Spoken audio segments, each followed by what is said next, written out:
Hello my dear friends, this is your friend Dark Fox 3.0 and we are back with a new fanfic. What if Naruto became ANBU's deadliest ghost, and Ino became his first forbidden bond? Part 2. Let's start the fanfic. It's been 2 days since the vampire and his student left Konoha. 2 long and strenuous days of tree hopping. Naruto looked over his shoulder towards his student. Sakura was panting heavy. Sweat ran down her face and her eyes were a bit clouded. She's tired. I guess we should take a break, he thought and rose his right hand in a fist parallel to his body signaling his student to stop. Sakura looked at the fist like it was mana from heaven. Both student and master stopped on different branches. While she bent forward and pressed her hands against her legs, she began to question Naruto's training method but shoved the thought aside as she saw a bottle flying towards her. With a greedy motion she captured it and downed half the bottle in one go. You shouldn't drink so fast. You will just get a stomachache, her sensei stated dry as he took a sip from his silver hip flask. What's in there, sensei? She asked, curious. She had seen the flask a few times but never dared to ask what was inside. I give you a gulp when we get to Uzu. Until then you have to be patient. He shrugged and put it back in his jacket. Can you show me your swords then too? She asked, eager to see her master's uncommon weapons. The fox fangs. Sure, why not? I don't need you to cramp up in shock when I use them anyway, he stated and extended his senses to find one of his spies in the area. A slight motion close to his head caught his student's attention. Naruto rose his right hand and out of the green leaves jumped a dull orange squirrel. It ran down his arm and stopped on his shoulder. It began to squeak into his ear, making him nod. The genin watched this confused. Can sensei actually understand a squirrel? She thought, confused as Naruto handed a nut he got from seemingly nowhere to the animal before it ran away again. Okay, Saba found a trace to the Fox clan. We will first go to Uzu and tomorrow we will begin our search, the redhead explained calm. You actually understood a squirrel? Sakura asked, confused. Of course I did. He is one of my spies. He shrugged and turned to look for the direction of Uzu. You have spies? She asked, awed. My spy system rivals that of the toad sage Jiraiya. But instead of humans I have all kinds of animals working for me. There's no one who would suspect them to be a spy. The teen shrugged, making his student's jaw drop. Incredible. She breathed. Come on. It's still some way to Uzu. We will use Shadow Walk to get there faster. You are exhausted and I want to get there before tonight. You have done good so far, so I'm allowing you some rest, Naruto explained, serious as he jumped to her. He grabbed her arm and both sank into the shadow of the tree trunk they stood on. The dark fog of the shadow world made it impossible for a commoner to navigate through. The vampire, on the other hand, just thought about his goal and a window opened before his inner eyes. Like this, he saw right where he was going. They flew through the fog in silence. The genin looked around and eyed the strange shadows they passed. She could have sworn that she actually saw glowing eyes in the darkness but shrugged it off as part of her imagination. A window opened before them just a few minutes later. As they stepped out, Sakura had to shield her eyes from the bright daylight. As her eyes got used to the light, she looked around and gaped at the sight. There all around her stood tall buildings. Each building was as big as the Hokage Tower in Konoha, if not higher. From the look of it, they were made of glass or something like it. Each building had a 10 feet wide metal rail in the mid running from floor to roof. She saw some kind of shops in a few houses around her. Come on, Sakura. We're going to my place. There you can take a rest while I talk to my people, Naruto stated and jumped to a metal rail and clung to it using chakra. Sakura followed a bit slower because she couldn't help her curiosity and looked all around. Say Naruto, she began, and he looked over his shoulder. Why are these metal rails on each building? She asked, confused. They are for ninja use only. Think about it. You let dozens if not hundreds of people run over glass all day long. The buildings would look like shit in no time, and not to speak of just graduated genin still learning the wall walking. You saw how hard it was for Sasuke with his high reserves. People could get injured by flying glass shards because of a miscalculated chakra usage, he explained and looked back forward. They jumped over the edge of the roof and ran to the other side of the building. Without looking around, the vampire jumped towards the next building. Sakura stopped and hesitated a bit. The distance between the roofs was a bit longer than between branches they used to get here. Come on, Sakura, he called from the other roof. But I don't know if I can jump this far, she yelled, a bit afraid. It's just like tree hopping. You just have to strengthen your leg and abdomen muscles with your chakra, but this time you have to collect a chakra cushion at the sole of your feet. The moment you jump, you have to push off the chakra cushion off towards the roof to accelerate your jump, the Uzu heir explained patiently. Sakura nodded fearfully and gulped. She took a few steps back before she did as she was told. The chakra in her legs and abdomen felt shaky for some reason. It was as if it was afraid. With another gulp, she charged towards the edge and jumped. The new feeling of freedom made her smile. The other edge with her sensei came closer and closer. She smiled till she realized something. She was losing altitude because her eye level was just at Naruto's midsection, and she was at least 5 feet away from the other roof. Kami, save me. She sent a quick prayer to heaven as she fell to her death. Strong arms wrapped around her and stopped her fall. Her body was pressed against something hot. She sighed happy. Are you okay, Sakura? Her sensei's voice ripped her from her thoughts, making her eyes widen.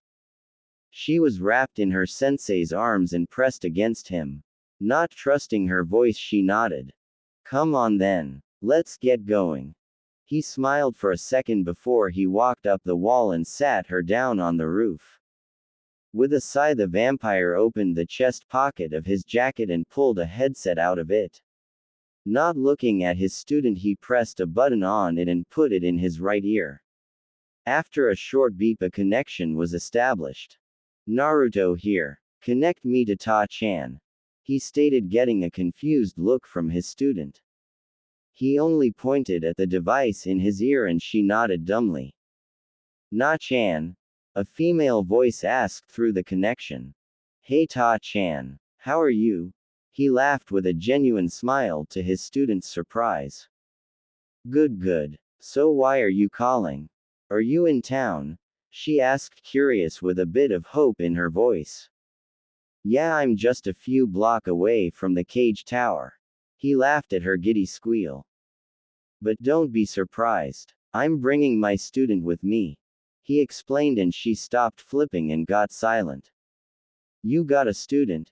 She asked, mocking. Hey, I can be a good teacher. Naruto pouted, making the genin confused on who could make him react like that. Sure. Ta-chan deadpanned. Okay, let's leave it at that. We will come over in a few minutes, he explained as he reached up for the headset. See ya soon. She laughed and the connection was terminated. Who was that sensei? She asked with a tilted head. You will see soon.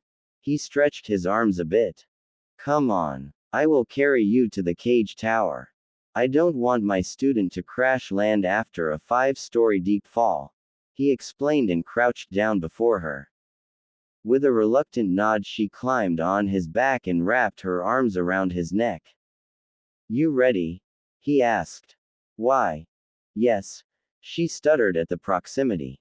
With that, he stood up and rushed over the edge of the building towards the 12-story tall building with a red Chinese-styled roof a bit further into the heart of the city.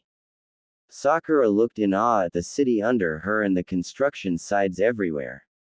She even noticed some kind of platforms on all four sides of some buildings, shortening the distances between the buildings the closer they got to the cage tower.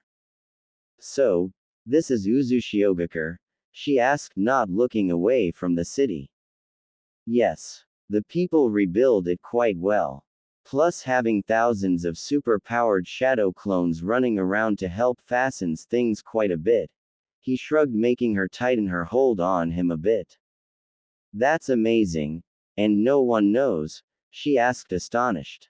Well, Jiraiya and Sarutobi know about it. Then there is Tsunade and you now obviously. He stated dry. Sakura only nodded and kept watching the city.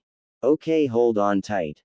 Naruto ordered as he prepared a power jump up to the balcony around the top level of the cage tower.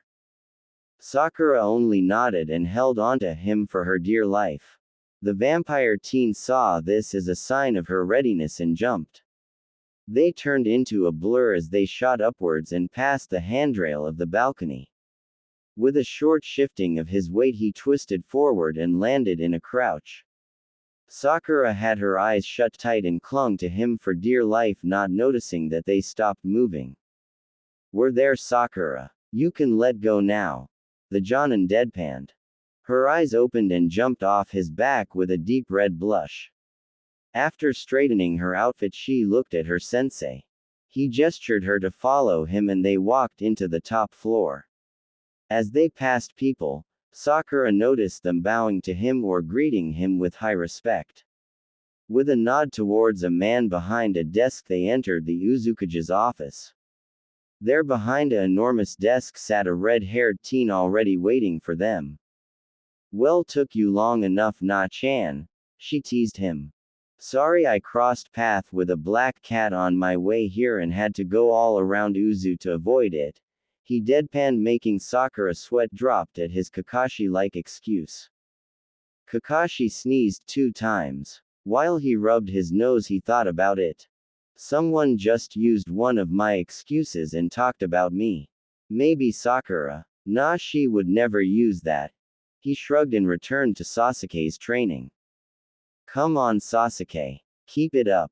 You still have 3 laps to run. He yelled, making the teen grumble. Seriously? The red-headed girl deadpanned. Nope. He laughed, getting a sweat drop from both girls. So who is she? She asked, pointing at Sakura. Ah yes. This is Haruno Sakura. I have taken her as my student till the Chunin exam in 3 months. Then she will rejoin her teammate who is also being trained in private. He explained and Sakura bowed. It's nice to meet you. The bubblegum girl bowed but stopped when she realized that she didn't know the other girl's name. Well then, would you do me the honor? The redhead asked the vampire teen, who shrugged carelessly. Sakura, let me introduce you to my cousin Uzumaki Tayuya. The temporary Uzukage and second clan head of the Uzumaki clan. Naruto introduced his family member. It's nice to meet you, Uzumaki-sama. Sakura bowed again. Oh, stop with the formalizations. I hate that crap. Tayuya cursed, making Sakura's eyes widen. But, she stuttered. No, but, just call me Tayuya. You are a friend of Na-chan, so it's alright. She explained with a, if you don't do it I will ram my foot up you're so high that you can lick my toes without a problem aura.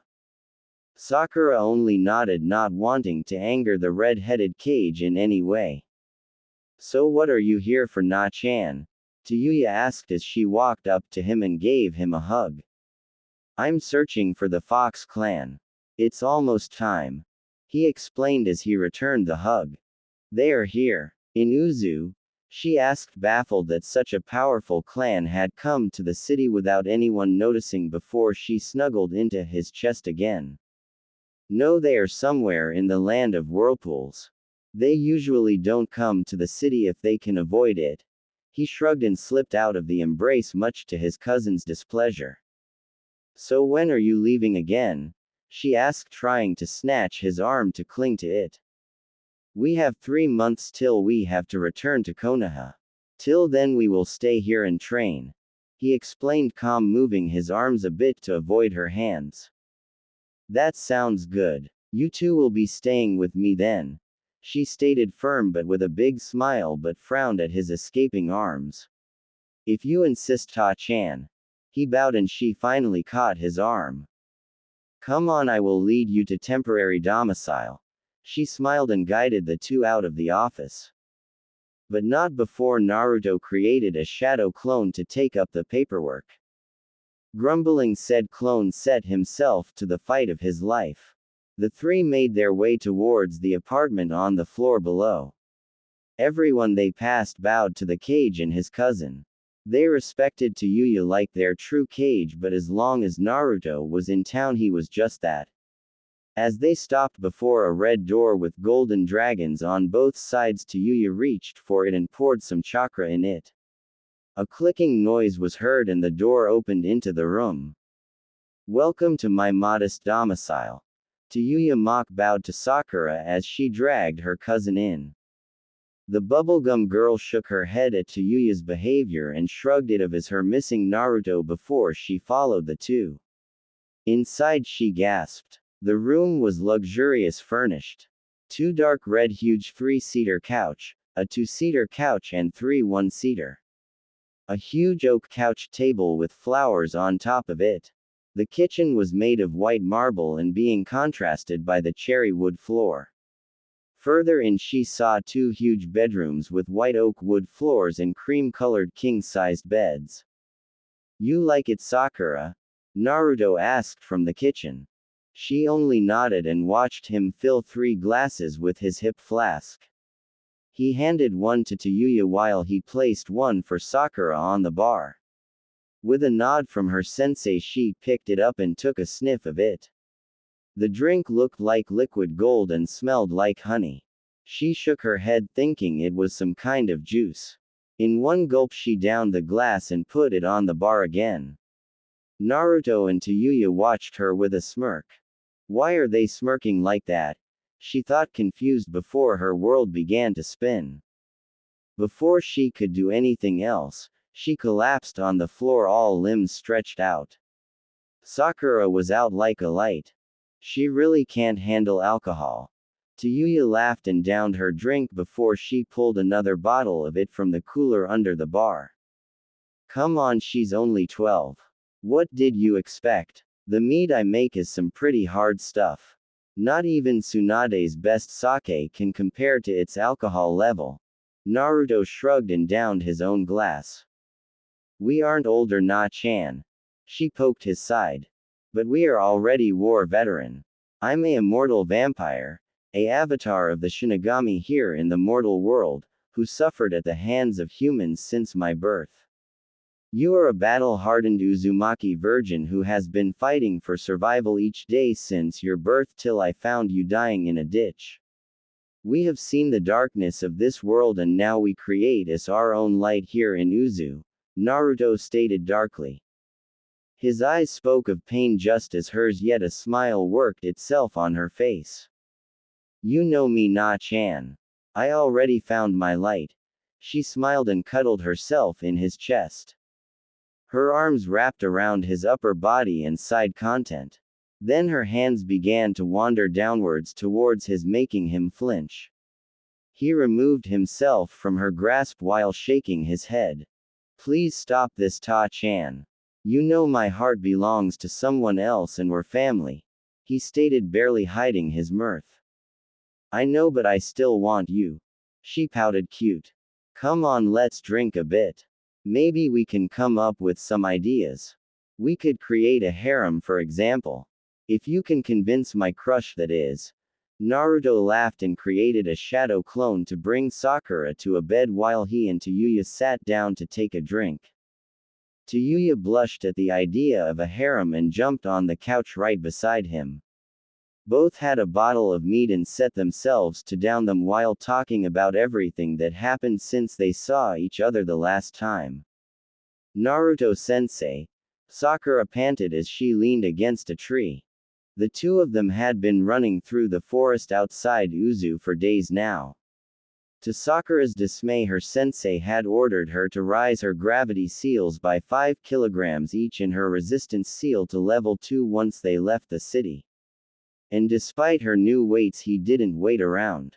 She didn't know what they were searching, but she knew it was important if Naruto's uneasiness was any indication. Yes, Sakura?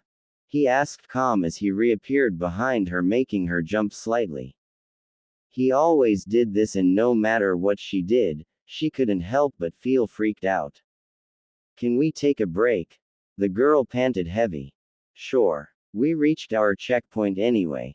The vampire sighed. After your break we will start your medicine training, but in the meantime think of a efficient genjutsu. The man sighed and fell out of the tree. Sakura fell down beside him and leaned against the tree. Her legs shook like a leaf, but she stayed strong and slowly sat down. Here, take a bite. Naruto threw her a bag she caught with a smile. Thanks, sensei. But what do you mean with thinking of a genjutsu? She asked, confused as she opened the bag and pulled a piece of dried meat and a bottle of tea out. I want you to think of a new jutsu. A vision you want to show someone. Like I did with Gato. Just use your imagination. He stated as he stared into the woods. But how do I do that? She was confused. Come on, girl. You are young and had a pretty life. Can't you think of something? I don't know. A pink fluffy unicorn jumping around on a rainbow, he shrugged, not looking at her. But what good would that be? The pink-haired girl was confused. That was an example. I have a few evil ones, but I want you to know your own boundaries. The teen sighed and sat on a tree stump. What kind of evil ones? She asked with glittering eyes. One that would shatter your mind by using your worst fear. He stated calm. I don't understand. She was a bit down that he wouldn't tell her about his genjutsu. Sigh. One of my worst genjutsu against women, for example, a rape genjutsu. He sighed, making her gasp. But, she stuttered in panic. Like I said before, Sakura. I'm not human. Yes, I despise rapists and such, but that doesn't stop me from using everything I can to get what I want. I have genjutsu against man and woman. Old and young. I'm prepared for everything, but that doesn't mean that I have to like it. He sighed and finally looked at her. His eyes showed sorrow and anger. It was deep as the sea, making Sakura worry what he had gone through in his life. Look, Sakura. Just think about your happiest day and try to form an illusion from it. He sighed and picked a cigarette from his jacket. I would like it if you didn't smoke that stuff here. A new male voice said, making Sakura squeak. I was wondering when you would come out, Kitsune-san. Naruto smiled while putting the cigarette away. You have sharp instincts, my boy. I guess Kurami-sama likes you quite a lot. He said. An old man stepped out from behind a tree. He wore an orange cloak with a black dress-like robe under it. His white beard was laced with silver charms. You could say that. Kurami-ne-chan has been there for me since day one. She protected me from death despite my plea. Without her I would be an emotional cripple. The teen explained, serious. I guess you are here for the ritual? The old man asked with a soft smile. Oh, how did you know that? Naruto asked with a curious smile. Tomorrow is new moon and that is the only time to free my lady. He shrugged with a crooked smile. So then I'm in your care, right? He bowed to the man who nodded. Follow me, my boy. Your student can come along if she wants.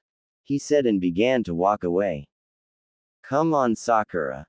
Naruto sighed and waved his student to follow him. The girl only nodded and stood up. The three walked in silence through the woods. A suddenly numbing feeling overcame the genin, but the strong hand of her sensei on her shoulder stopped her from falling over. Her eyes fluttered for a few seconds before she was back with them. Impressive young man. The old man acknowledged.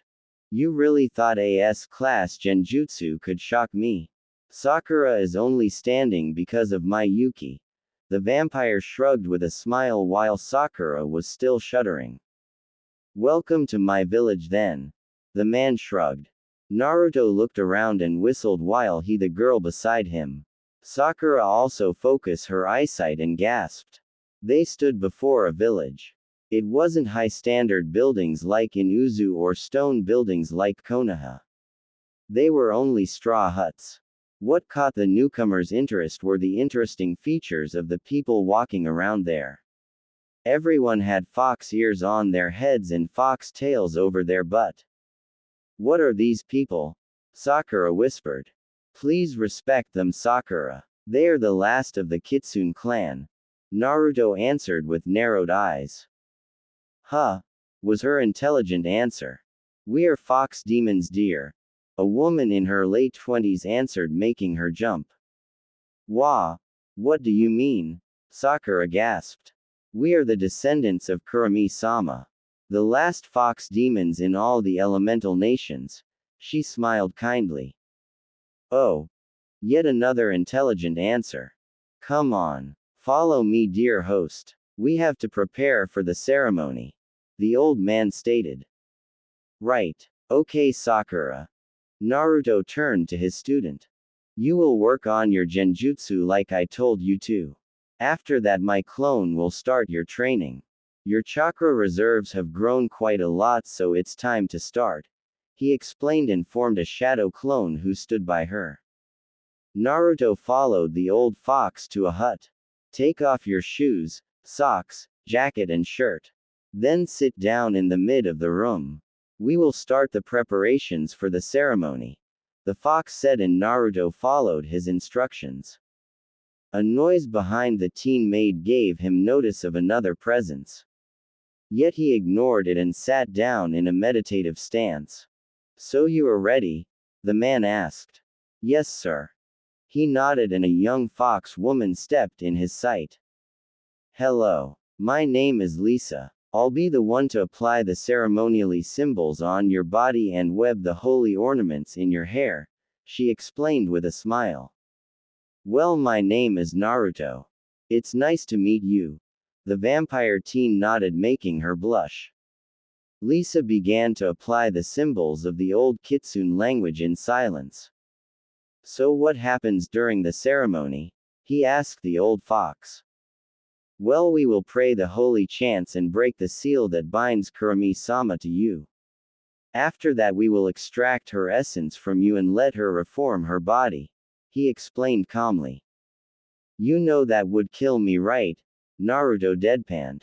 But you are no human, so you can survive the extraction. He explained. Good instinct.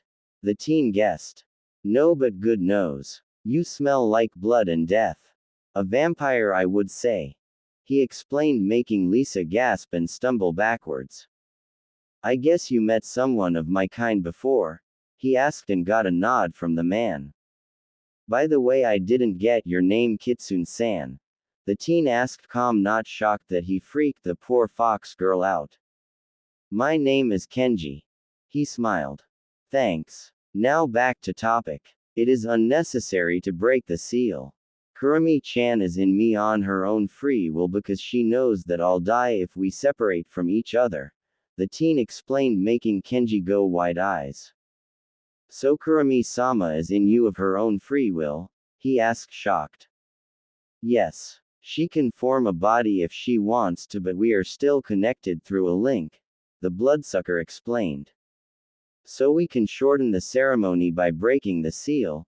Kenji asked with a big smile. Yes, but now back to my survival. I know my kind isn't well liked, but since I'm the only remaining one and that Motoko-chan chose me to be one, speaks for me, don't you think? He shrugged and looked towards Lisa. I'm sorry if you had any bad meeting with my kind before. I swear that I'm not like the others. He smiled sweetly, showing the minimum of his fangs. Lisa shook her head and didn't say anything before she resumed her work. The old fox looked at him in wonder. Who is this Motoko you speak of? Kenji asked, I wonder, making the teen grin like a fool. Well, the great Shinigami, of course. He gave a fanged smile. Yo, you, no, the great Shinny, Gami, Kenji stuttered. Hell, he was afraid like hell. It's not every day that you meet someone who knew the Shinigami on first name basis. Lisa was no better, she was frozen in mid-swing of her brush. This man before her was friend with Shinigami, the highest goddess of her clan. Yes, Motoko-chan raised me after I left the village with my sensei. She was like a mother to me. I know that she devoured my parents' souls, but I still love her like my own flesh and blood. She gave me a new life. Naruto explained calmly, putting a hand on Lisa's arm, making her snap out of her stupor. Don't worry, Lisa-chan. Motoko-chan is a really nice woman. That brought a soft smile to her lips. Thank you, Naruto-sama. She smiled. Just call me Naruto. The teen laughed. Interesting kid. Kenji thought with a soft smile. So about the ritual. There is something you should know. He caught both teens' attention. And that would be? Naruto asked, confused. Well, like I said, you will die during the extraction, but you won't stay dead. Kenji gave the teen a toothy smile. What's that supposed to mean? The Jonin narrowed his eyes. You will be turned into one of us. A kitsune demon. He finished and walked out of the hut.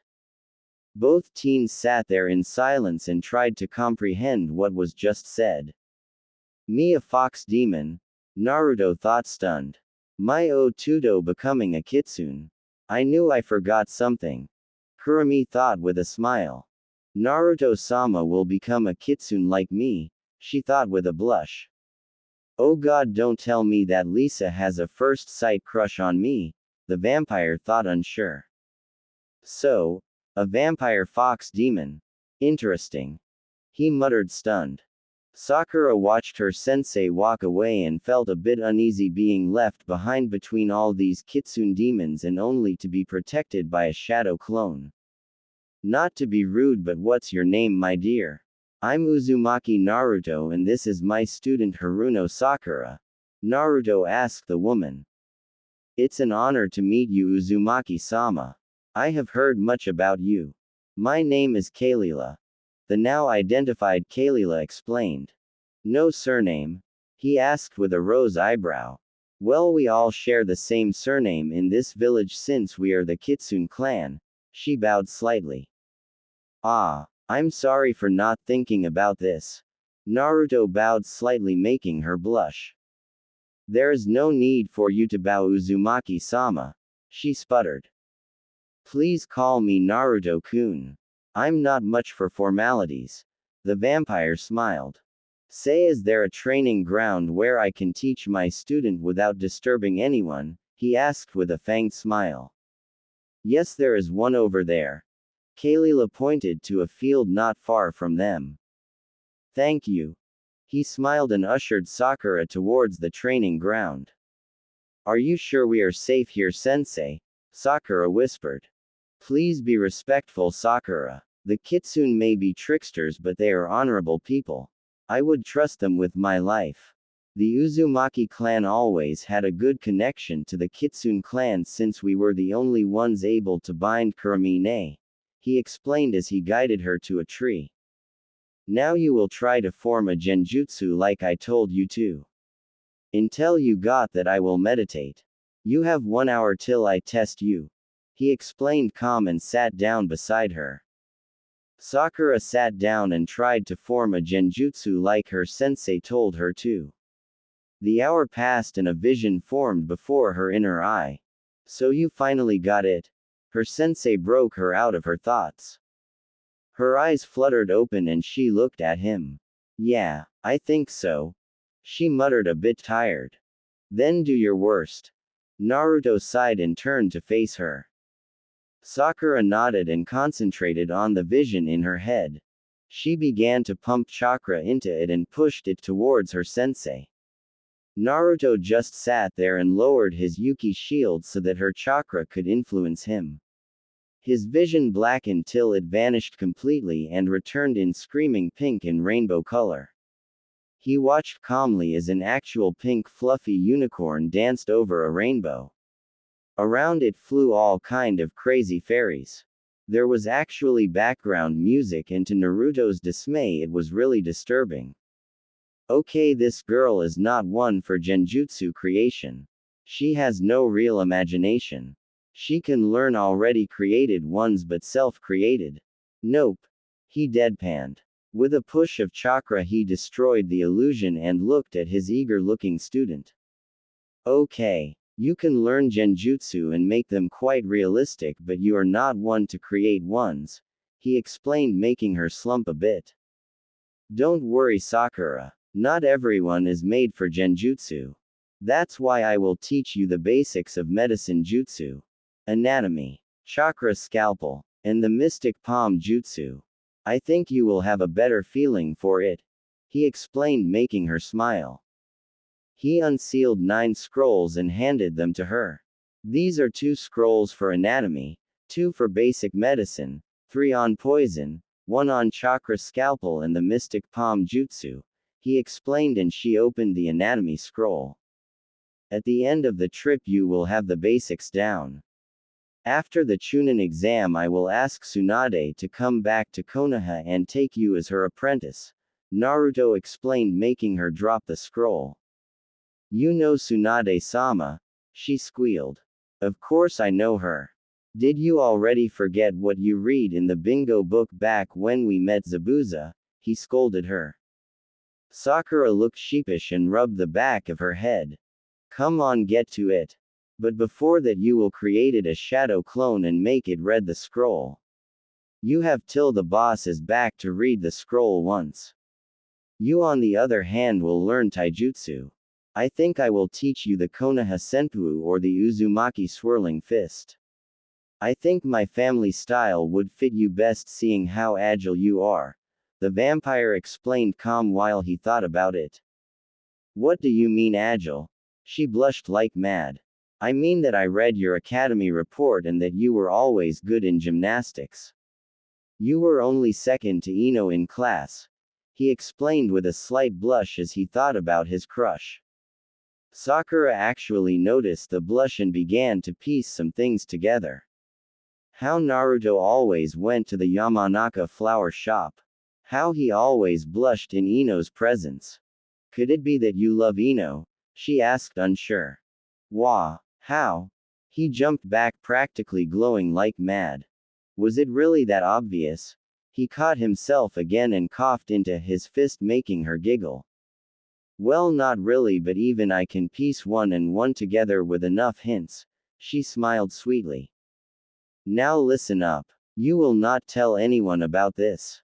You understand? He growled, making her look at him in confusion. But why not? It would be so sweet to see you 2 together. She sighed with a dreamy look on her face. Sakura, I'm a S-class ninja. I have more enemies than I can count, and you think I should openly admit that I love someone? Ino would be their target to get to me. I can't and won't allow that. He explained, serious, making her pale as she realized the gravity of the whole situation. I understand. She muttered and hung her head. A hand on her shoulder made her look up though. Naruto crouched before her and smiled kindly. Come on, Sakura. Let's continue your training. He smiled and she nodded. It had been hours since Lisa had begun to prepare Naruto for the ceremony. With her small hands she braided silver beads, silver fox fangs, silver feathers, rubies and sapphires in his hair. So what do you think about becoming a kitsune, Naruto-kun? She asked with a smile. I think it would be interesting. I always felt close to Kuramine, but we were never the same. I always felt the difference between us, but now I have a chance to become one her kin. He explained, calm with his eyes still closed. What will you do after the ceremony? She continued her questions. I will have to return to Konoha for now till Uzushiogakure needs me as its cage. But the Kitsune clan is always welcome in Uzu. he explained with a gentle smile. I can't make such decisions. You would have to ask the elders for that. Lisa sighed and finished her work. We are finished here, Naruto-kun. You can go now. Kenji-san will explain the rest to you. She smiled and turned to leave. Thank you, Lisa-chan. He smiled, making her blush as she left. So Kenji-san, what will happen now? The teen asked and turned his head towards the old fox who drank his tea in a corner. We will begin with the extraction ceremony tomorrow afternoon. It will take the whole night to free Kurami-sama. I must warn you, it will be painful. The old fox sighed. I can deal with pain. I have suffered enough for 2 lifetimes during my first 5 years in the leaf. The teen sighed, tired, suddenly being reminded of his torture. I'm sorry to hear that. I assume that the humans weren't pleased with you being Kurami-sama's host. He sighed, already knowing the answers. Yeah. Humans are fools, but what can you do? They will never change. They had hundreds of years and they still wage war like it's a perverse game. Naruto sighed, thinking of how narrow-minded his former kind was. Come on. Let's not talk about these unpleasant things.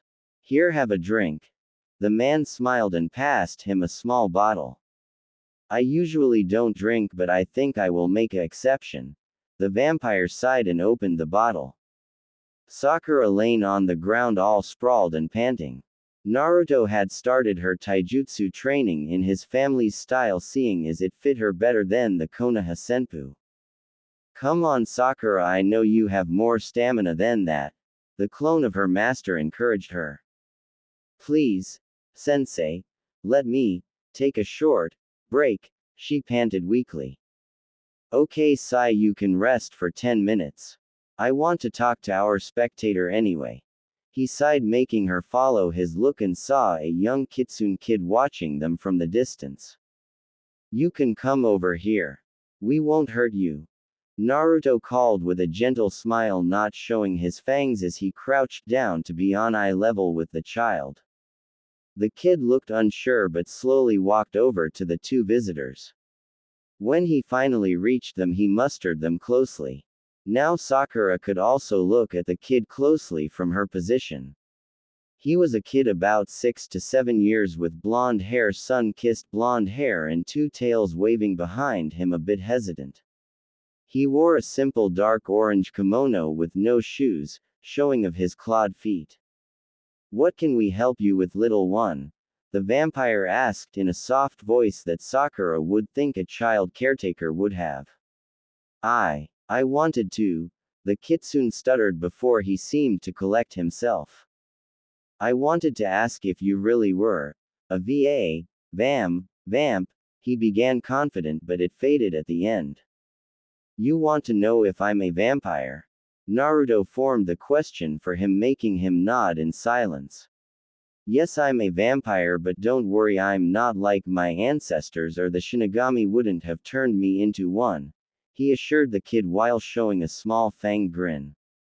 The kid only grinned and ran away towards the village. Sakura looked after him with a confused look before she heard her sensei chuckle. Nice kid. Bet his friends challenged him to ask me that. He chuckled. But why did he seem to be so afraid? Sakura questioned, confused. Well, you see, there were more of my kind till some time ago. They were mindless beasts, and let's just say that they destroyed more than one village in their blood rage. The teen sighed, not liking to think of his former people's mistakes. What happened to them? If they were just partially as strong as you, then what could have killed them? The girl asked, not seeing her sensei's obvious pain to the question. I killed them all. He sighed and sat down beside her. What? She sat up and looked at him, confused. Why would you do that? She continued. They were monsters, Sakura. They needed to be stopped, or they would have returned to their former glory and overrun humanity. Since Motoko isn't allowed to interfere in the human realm too much, she couldn't do it herself. That's why she searched for someone with a pure soul, someone she could entrust with these enormous powers, and then she found me. So I picked up my duty and destroyed the remains of my kind before they got strong again, the vampire explained with a steeled look in his eyes. How did their numbers reduce so much if they were so powerful? The pink-haired girl asked, confused. The people of Uzu were ninja, but they were mainly vampire hunters. But because of a betrayal inside the leaf, they were left to die, and so it was destroyed in the last ninja war. He sighed, not liking why his former people died. What do you mean betrayal? She asked, confused how her home village could leave a allied village to fend for themselves. There was a conspiracy inside the council during that time. You may have learned about Danzo Shimura in the academy. He betrayed the leaf and left Uzu to perish by stopping the request for help reach the Hokage. The vampire sighed and stood up. Wasn't he a member of the Sandaime Hokage's team? Sakura was confused. Yes, he wasn't a power-hungry fool at that. The man growled, and she knew to drop the topic. So how far did you two get while I was gone? Another Naruto walked up to the two. The clone simply puffed away, and the original looked through his memories. Sakura looked at her sensei in awe. He looked a bit different from before. His hairstyle had changed into something that looked more like Ino's style. His spiky red hair hung before his right eye while the rest was tied into a low ponytail. He had silver ornaments webbed into his hair. Some silver fox fangs along with equally silver feathers and carved silver pins. In between them were polished rubies, yellow jade, aquamarine, red corals, and tiger eyes weaved into the wisps of hair. Think Jack Sparrow, just with silver and gems. His eyes held a strong but gentle glow, giving his shadowed right eye a more mysterious feeling. He also wore a different attire. Gone was his black leather clothes, and they were replaced with a simple black hakama and sandals. The fox fangs were still bound to his back. His aura gave a sense of actual peace, not the usually cold, calculative calmness.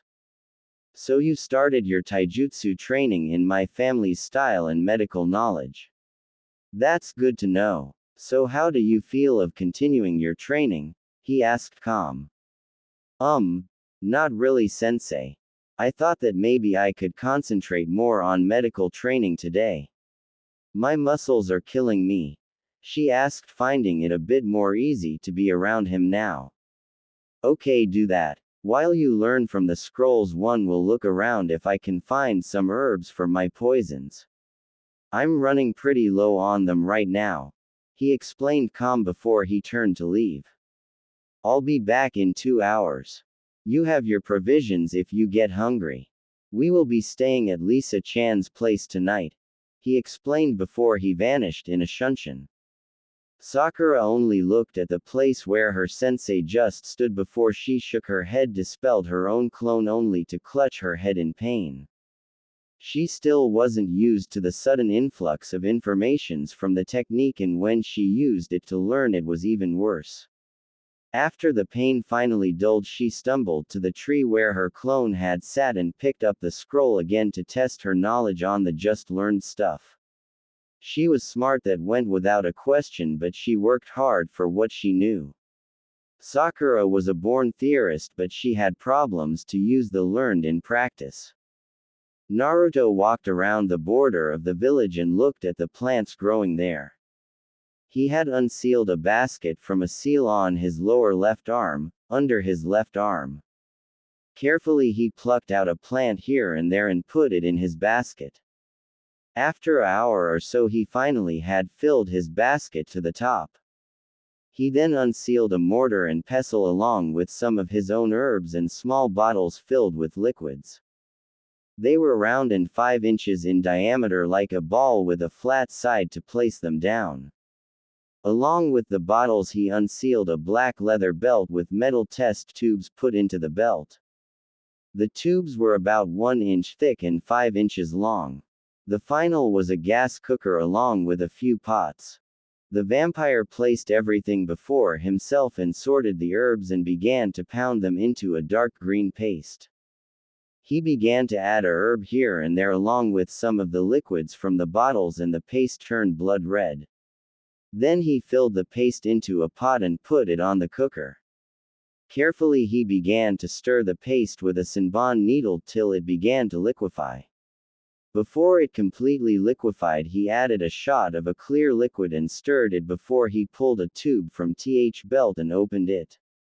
With a calm hand he poured the liquid into the tube and leaned it against the mortar to cool down. Crying fire complete. He muttered as he sniffed the poison.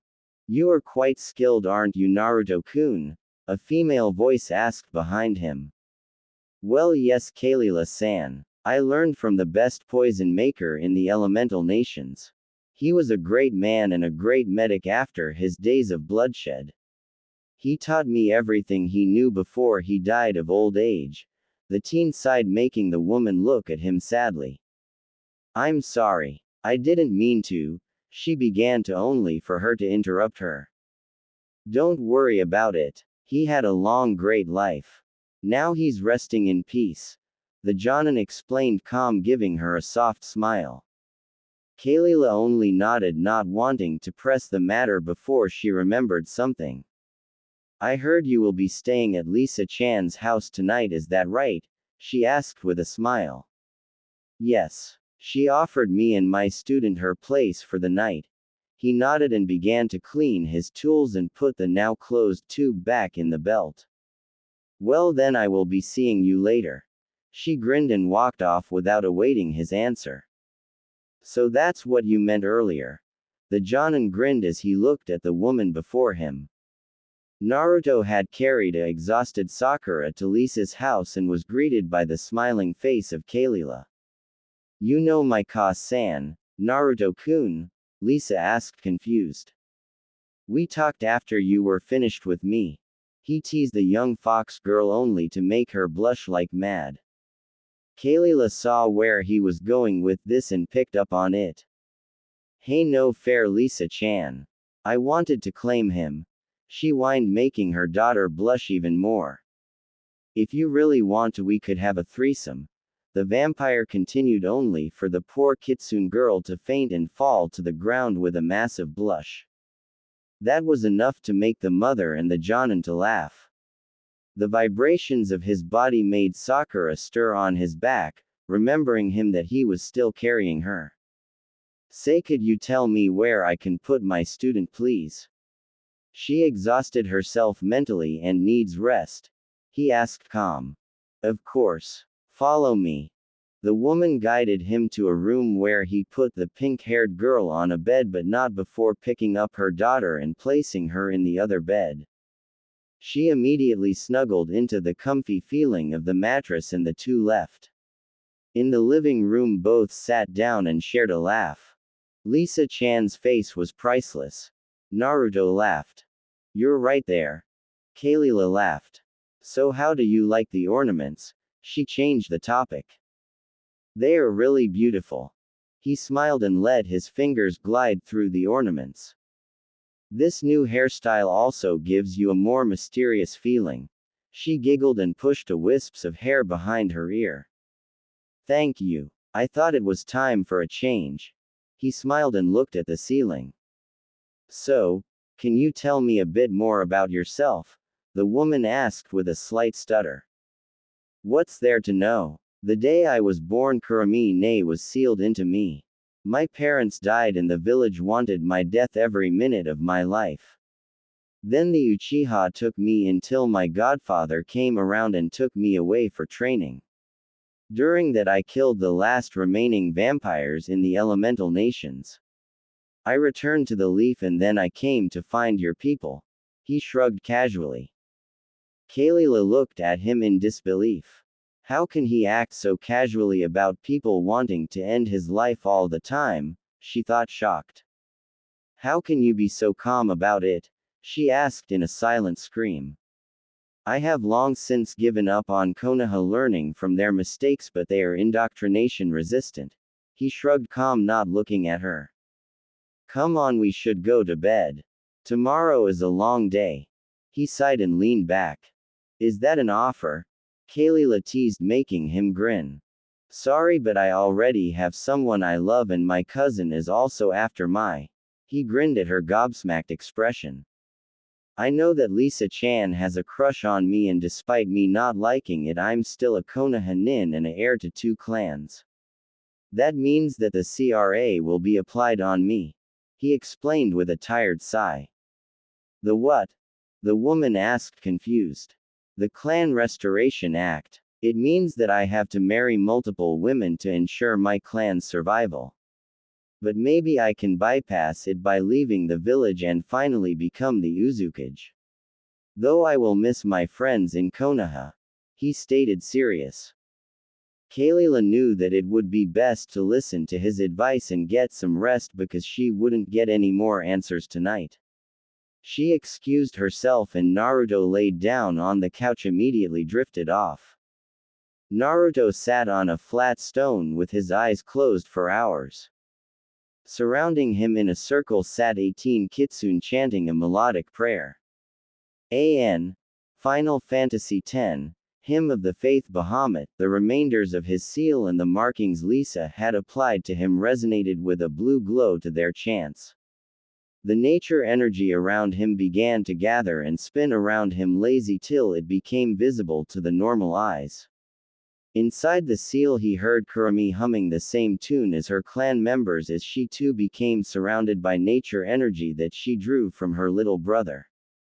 Sakura watched from outside the circle along with most members of the Kitsune clan. She was in awe how they made nature energy visible to the eye and how the markings on her sensei's body resonated to the chanting. You ready for this, Nei-chan? He thought, calm though he readied himself for the pain that would come with the extraction of her essence and the change into a Kitsune demon. As ready as I can be for hurting my Otudo, she mumbled, sad.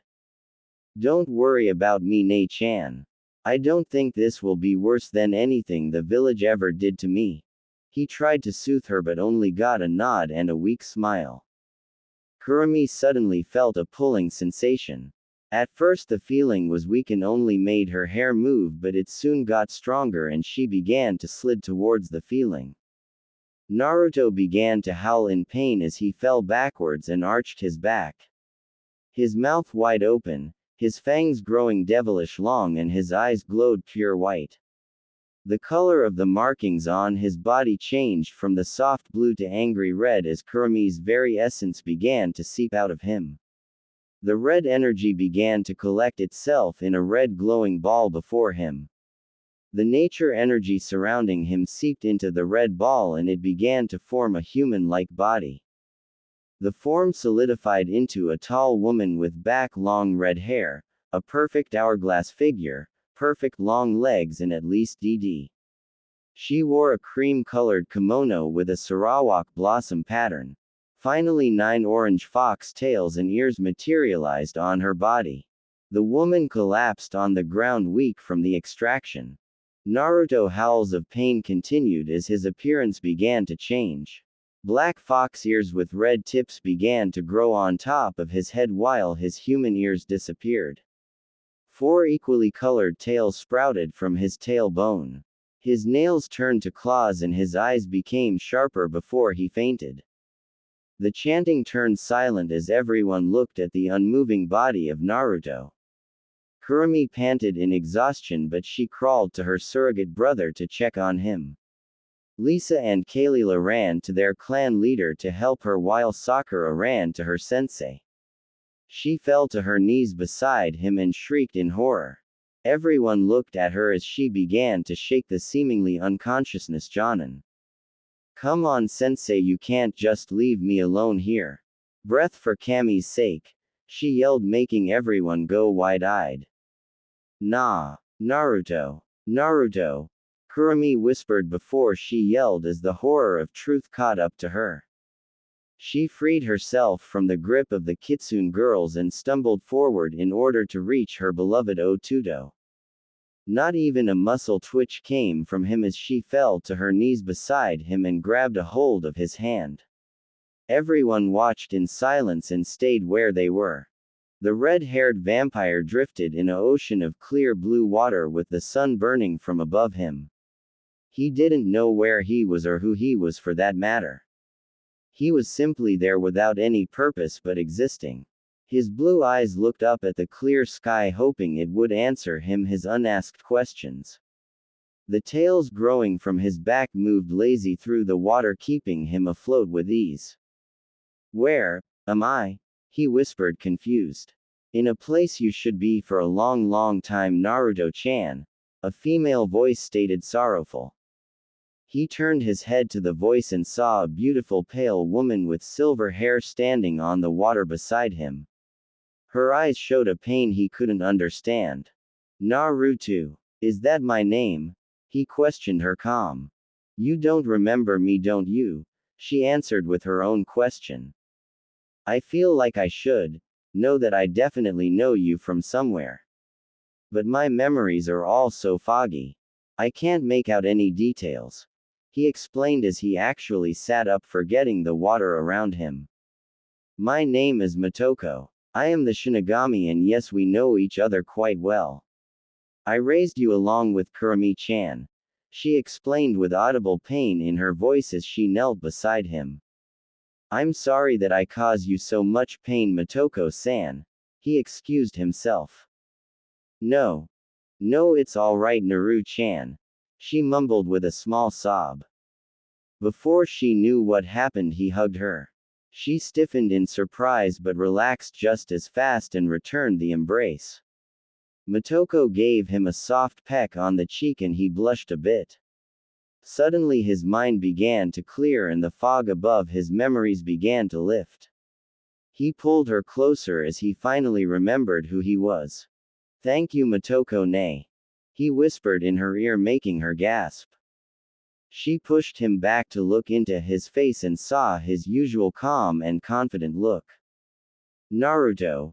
She squealed happy and hugged him again. Hey, calm down, Motoko-ne, no need to push the stuffing out of me. He joked as she hugged him for dear life. You idiot. She yelled, not letting go of him. Hey, it's not my fault that I'm here. Wherever here is. He stated with a chuckle as he looked around the ocean. You are in the Ishikete no Umi. Sea of Decision. Google Translate. Here the great heroes of their times get to make a decision of their own if their time was not over yet, she explained and let him go. What kind of decision? The vampire asked, confused. The decision to live or to die. She smiled as she saw the understanding on his face. So I can just go back and continue living till my time is over? He asked with a happy smile. Yes, that's the reason this place exists for. She giggled. But say, shouldn't I have survived the extraction of Kurumi's extraction? I mean, I'm a vampire after all. He changed the topic with a frown. Yes, you should have, but you made the mistake to not drink any blood before the ceremony to be at your full strength because you wanted to be polite to your hosts. This caused your soul to drift here. She growled and slapped him on the back of his head. I'm sorry, Motoko-ne. He hung his head with a slight cloud of depression above his head. You better be. She scolded him serious before she gave him another hit on the head. Now get going, Otuto.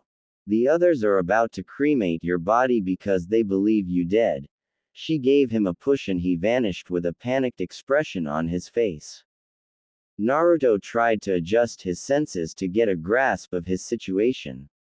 Many people around him with sorrowful auras, himself laying on top wood structure with fire under him. His eyes snapped open, feeling the incredible heat coming from under him. Oh me sideways, he thought as he realized that he was wrapped up in white cloth. With a massive burst of Yuki he broke through his shroud. But the Yuki spike also enlarged the fire to embrace him in its burning rage. With a fluid motion he guided the flames around him, making them dance towards the sky without harming him. The Kitsune clan and Sakura looked in pure shock as his outline stood strong against the flames before it burst away in sparks. Everyone gaped at him as his tail swung behind him in confident waves. He jumped to the ground and cracked his stiff neck. This made everyone snap out of their thoughts and assume a fighting stance except from Sakura, Kurumi, Kalila, Lisa and Kenji. Oh come on. I was just dead for a few hours. Cut me some slack will ya? The vampire Kitsune huffed. The women ran up to without another word and gave him a bone-crushing hug, throwing him to the ground. Naruto. They squealed giddy. Hey, calm down. It's not like I was gone for long. He struggled against their grip. You were gone for 2 days, Na-chan. Kurumi sobbed into his chest. I was what? He asked, baffled. I will have to talk to Motoko-ne about that. He scowled, a bit pissed. I'm sorry. I didn't mean to stay away for so long. He soothed them while the others relaxed their stances. It seems that Shinigami-sama has really taken a liking to you, me boy, Kenji stated as he walked up to the teen. Of course she likes him. She raised him after all. A squeaky voice laughed from under Naruto's hakama top. Everyone looked at the vampire in surprise, who himself was feeling something move under his clothes. A few seconds later, a small fox head emerged from his top. The fox looked around before it crawled out of his clothes and sat on his chest. It had yellow fur with a white belly, feet and tail tip. Its pink eyes showed a strong sense of self-confidence, and judging from the voice earlier, it seemed to be female. What are ya all looking at? It huffed. Yep, definitely a girl. And a moody one at that. Naruto and Kurumi thought with a rose eyebrow. So cute. The other three thought with a smile. And who might you be? Kenji asked, calm as he looked at the fox. I'm Kaki, and the Motoko-sama send me to watch over this idiot here. She puffed her chest in pride. You and watch me. Now I really need to talk to Motoko-ne. What is she thinking? He mumbled to himself, only for Kaki to bite his finger. You do realize that something like that can't really hurt me, don't you? He smiled at the angry fox kid. Kaki looked him in the eyes and actually let go of his finger before she licked the bite wound with a sorrowful look on her face.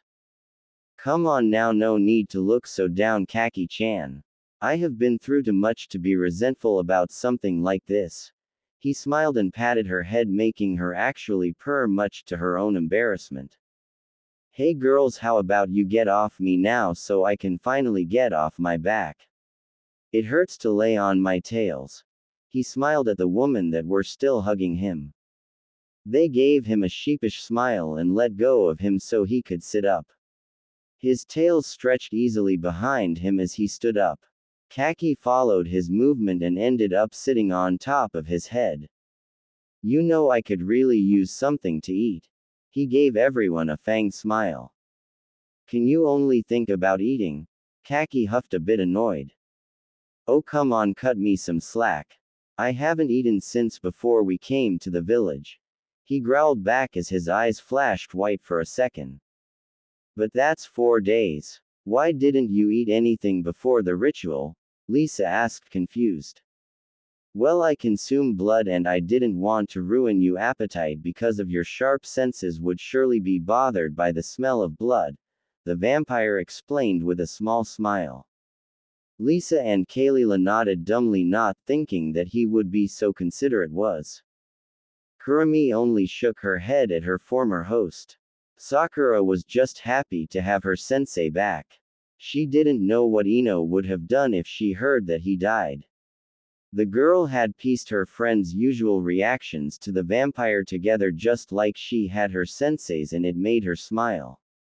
Kenji only shook his head in amusement before he turned serious. Kaki just made herself comfortable on top of his head and began to doze off. We have something to talk about, my boy, he stated, serious, gaining the vampire's full attention before he turned to leave. Understood. Naruto nodded and followed the old fox. The girls stayed behind knowing it wasn't their place to follow except for Kurumi. She walked alongside her former container. Since she was the clan head, she had the right and the obligation to come along. As the three vanished in Kenji's hut, everyone began to disperse and go back to their everyday life. Was close to 3 months since the Jonin and his temporary student had left Konoha. Right now the two, along with a team from Uzu and the temporary Uzukage, were on their way to the Hidden Leaf. Naruto was a bit depressed that Kurumi had to stay behind since she was the clan head of the Kitsune clan. They had moved to the forest part of Uzushiogakure. The forest around Uzu was enormous, not as big as the one around Konoha but big enough. The Uzumaki clan even enlarged the island with their seals. After the clan had moved to Uzu, they had given him the clan tattoo consisting of 9 red crescent-formed tails surrounding a screaming red fox head, making him an honorary member of the clan. Another new tattoo was added to his back. It showed Kurumi in her kitsune form sleeping under a cherry tree. The black tree went up his whole left side from waist to shoulder, letting pink cherry blossoms snow down his back.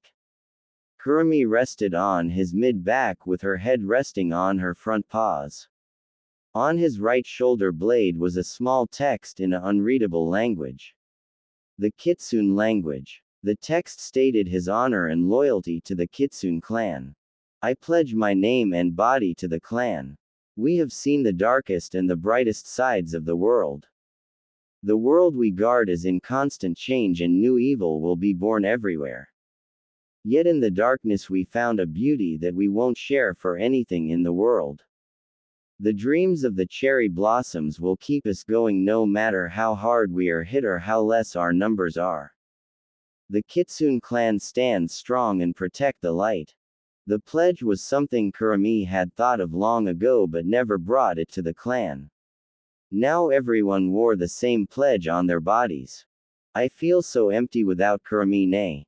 Naruto muttered, letting his tails drop behind him. Stop your whining, Na-chan. Tayuya hit him on the back of his head. Oh, leave me be, Ta-chan. You don't know how it feels when something that has been with you since birth is ripped out of you. Kurumi was part of me just like my vampire powers are a part of me. He growled back, hitting her with one of his tails on the head. The genin team behind them just watched how their leaders bickered like children. Though the one female member of the team was having a hard time letting her leader's tails out of her sight. She was slowly losing the fight against her inner girl. An audible snap was heard as her reason finally broke. Kawaii! She yelled and grabbed onto Naruto's tails with a full-body hug. The teen stopped in mid-step, feeling the pressure on 2 of his tails. He turned his head to look behind himself and gave the genin a curious look. Can I help you, Mashiki-chan? He asked, amused watching her snuggle with his tails. The girl gained an atomic blush and jumped off her cage and scurried behind her Jonin-sensei. Everyone stared at the girl before they burst out laughing. Mashiki seemed to sink deeper and deeper in her clothes to hide herself. Come on now. We are nearly there. I can see the gate already. Sakura giggled. Then I better henge myself. We don't want to give the villagers more ammunition than needed. The vampire Kitsune sighed. Kitsune release. True mirage, he muttered and formed a ram seal. In a flash of blue fire, the old Naruto was back. Without a word, Tayuya jumped onto his back and hugged the stuffing out of him. Ta-chan, please get off me. It's unfitting for a cage to behave like that. Naruto commented without losing his footing. Tayuya only pouted, gaining a snicker from the others, but jumped off. The group walked up to the gate to be greeted by Kotetsu and Izumo. Hey there, Naruto. Who are these people with you? Kotetsu asked, bored. Well, Sakura, my genin. Tayuya the Uzukage and her genin team from Uzushiogakure. The vampire stated with a fanged grin. The Uzu, cage. But Uzushiogakure was destroyed in the last war. Azumo stuttered shocked. Sup. Tayuya gave a lazy wave only to be smacked on the back of her head. Stop it, Tayuya. I have told you before that you should behave like a cage, not like a simple shinobi, Naruto growled. The gatekeepers watched in awe and shock how the Jonin treated the cage of a dead-believed village. Now come on. The Hokage is waiting for us. I can feel you watching us, old man, Naruto stated and looked upwards at the last part. The people gave him a look as if he was crazy but shrugged it off. With that, the newcomers walked toward the Hokage tower.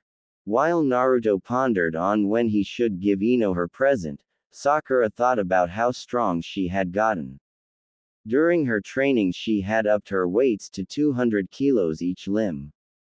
Her genjutsu, medjutsu, taijutsu and ninjutsu repertoire had grown rather nice. The members of Uzushiogakure looked around in interest, but they also noticed the disgusted looks their cage got. Don't let it bother you. They are not worth it, he stated calm and continued his walk in silence. Naruto, a voice called, making him stop with a soft smile on his face.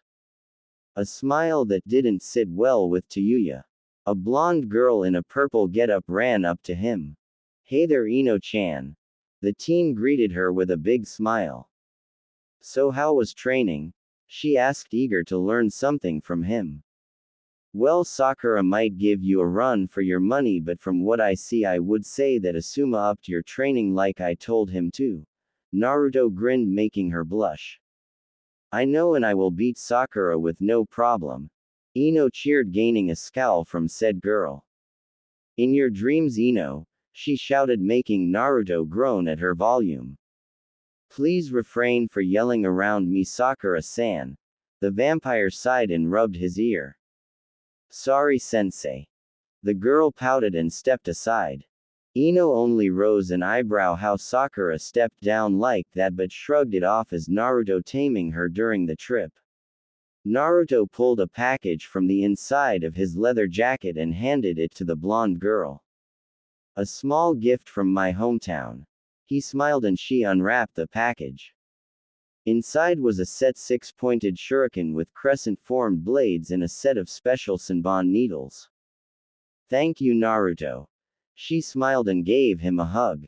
The teen returned the hug with pleasure but ended it sooner than both wanted to. He pushed her away gently and gave her a gentle smile.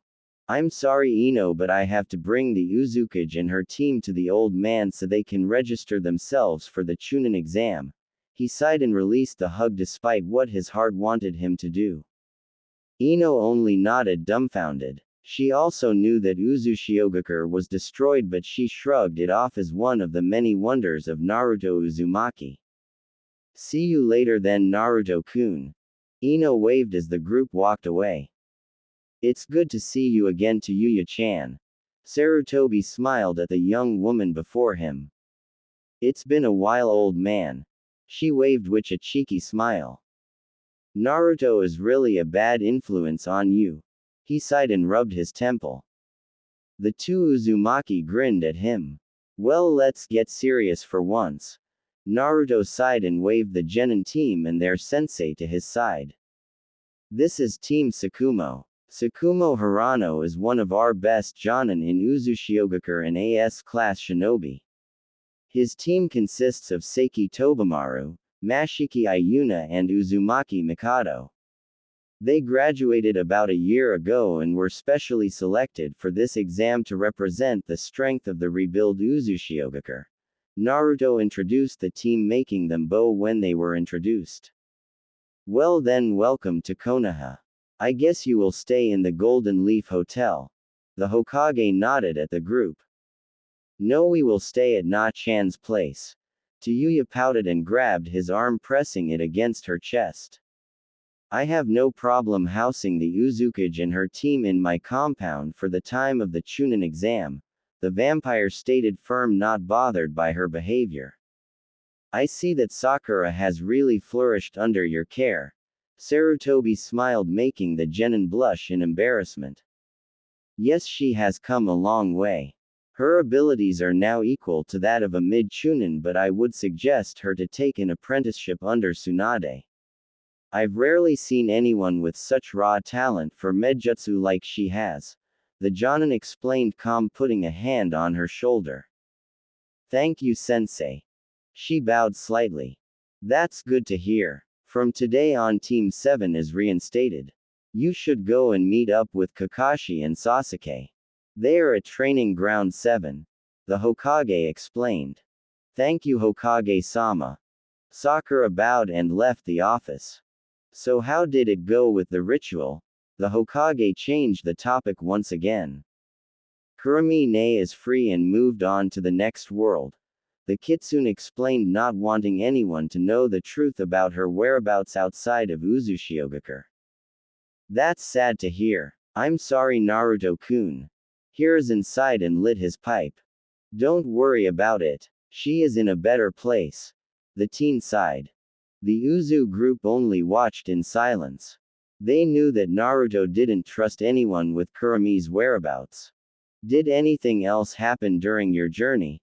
The old man asked, a bit eager to hear more about his surrogate grandson. Well, Naruto sighed and looked at his comrades. Don't worry, Naruto. I've put up a silencing barrier around the office, and the ANBU here are my most trusted guards. Nothing will leave this office, the man assured his Jonin. With a sigh, the teen let the illusion around him drop, revealing his new fox features. Sarutobi only whistled and took a deep breath from his pipe. Looks good on you, kiddo. He grinned, releasing the smoke from his lungs. Don't even start, old man. Naruto sighed and scratched his itching ear. So how did it come to that? The Hokage continued. With the extraction of Kurumi-ne, I was turned into a Kitsune demon. So right now I'm a Kitsune vampire. The vampire explained, letting his tails wave behind him. Just like he anticipated, Mashiki clamped his tail again, making everyone laugh. The ANBU hiding in the shadows fell out of their hiding places and laughed. Neko even struggled with herself not to hug the Kitsune vampire. Would you please release my tail, Mashiki-chan? He asked, calm, making his ears twitch. That was it, and Neko also jumped him with a squeal. Not to be outmatched by the two, Yuya also jumped in and snuggled against him. While the girls hugging the stuffing out of their blood-drinking pillow, the males laughed their off at Naruto's unnerved expression. The Uzu group made their way to the Namikaze compound, once again seeing the glares their real cage was getting, and growled at the civilians they passed. Naruto noticed how tensed his people were inside. He knew things would get itchy soon if the civilians didn't let up on their hatred. Mikado, like all Uzumaki, had a strong urge to protect his family members from everyone that threatened them. Ayuna was in the same boat because she idolized the vampire Kitsune, and Tobamaru simply itched for a reason to use his explosive tags. Yuya openly growled at everyone, showing them who he belonged to, not that he cared, and Hirano didn't care at all since Naruto told them to ignore it. The compound doors opened themselves as the group came closer on for something unexpected to happen. An egg flew through the air and missed Naruto by miles. Instead, it hit Yuya, who was now boiling with anger. Quote, an elderly man began to shrink back into himself as the other people pointed at him because of the fear they were experiencing in front of a cage's key. You little shit are dead, the reed head yelled and jumped at him with a kunai in each hand. A sudden hand on the back of her collar made her stop in mid-air and hang there like a limp sack of potatoes. It took the girl a moment to realize what happened before she struggled against the death grip on her collar. Quote, I'll let you down once you have cooled down, Uzukage-sama. It would not be very diplomatic if you maimed or killed a villager of your hosting village, the vampire explained coolly. No, he will suffer, she yelled, making the civilians shiver in fear as she released some of her ki. Naruto simply ignored her and carried her through the gate, and it slammed shut behind the group. The people only stared at the closed gate in shock, awe and disgust. The teen most them hated had saved them from the fury of a cage with ease. They didn't really know what to think about this sudden development. Guess the boy is more than he seems to be on the outside.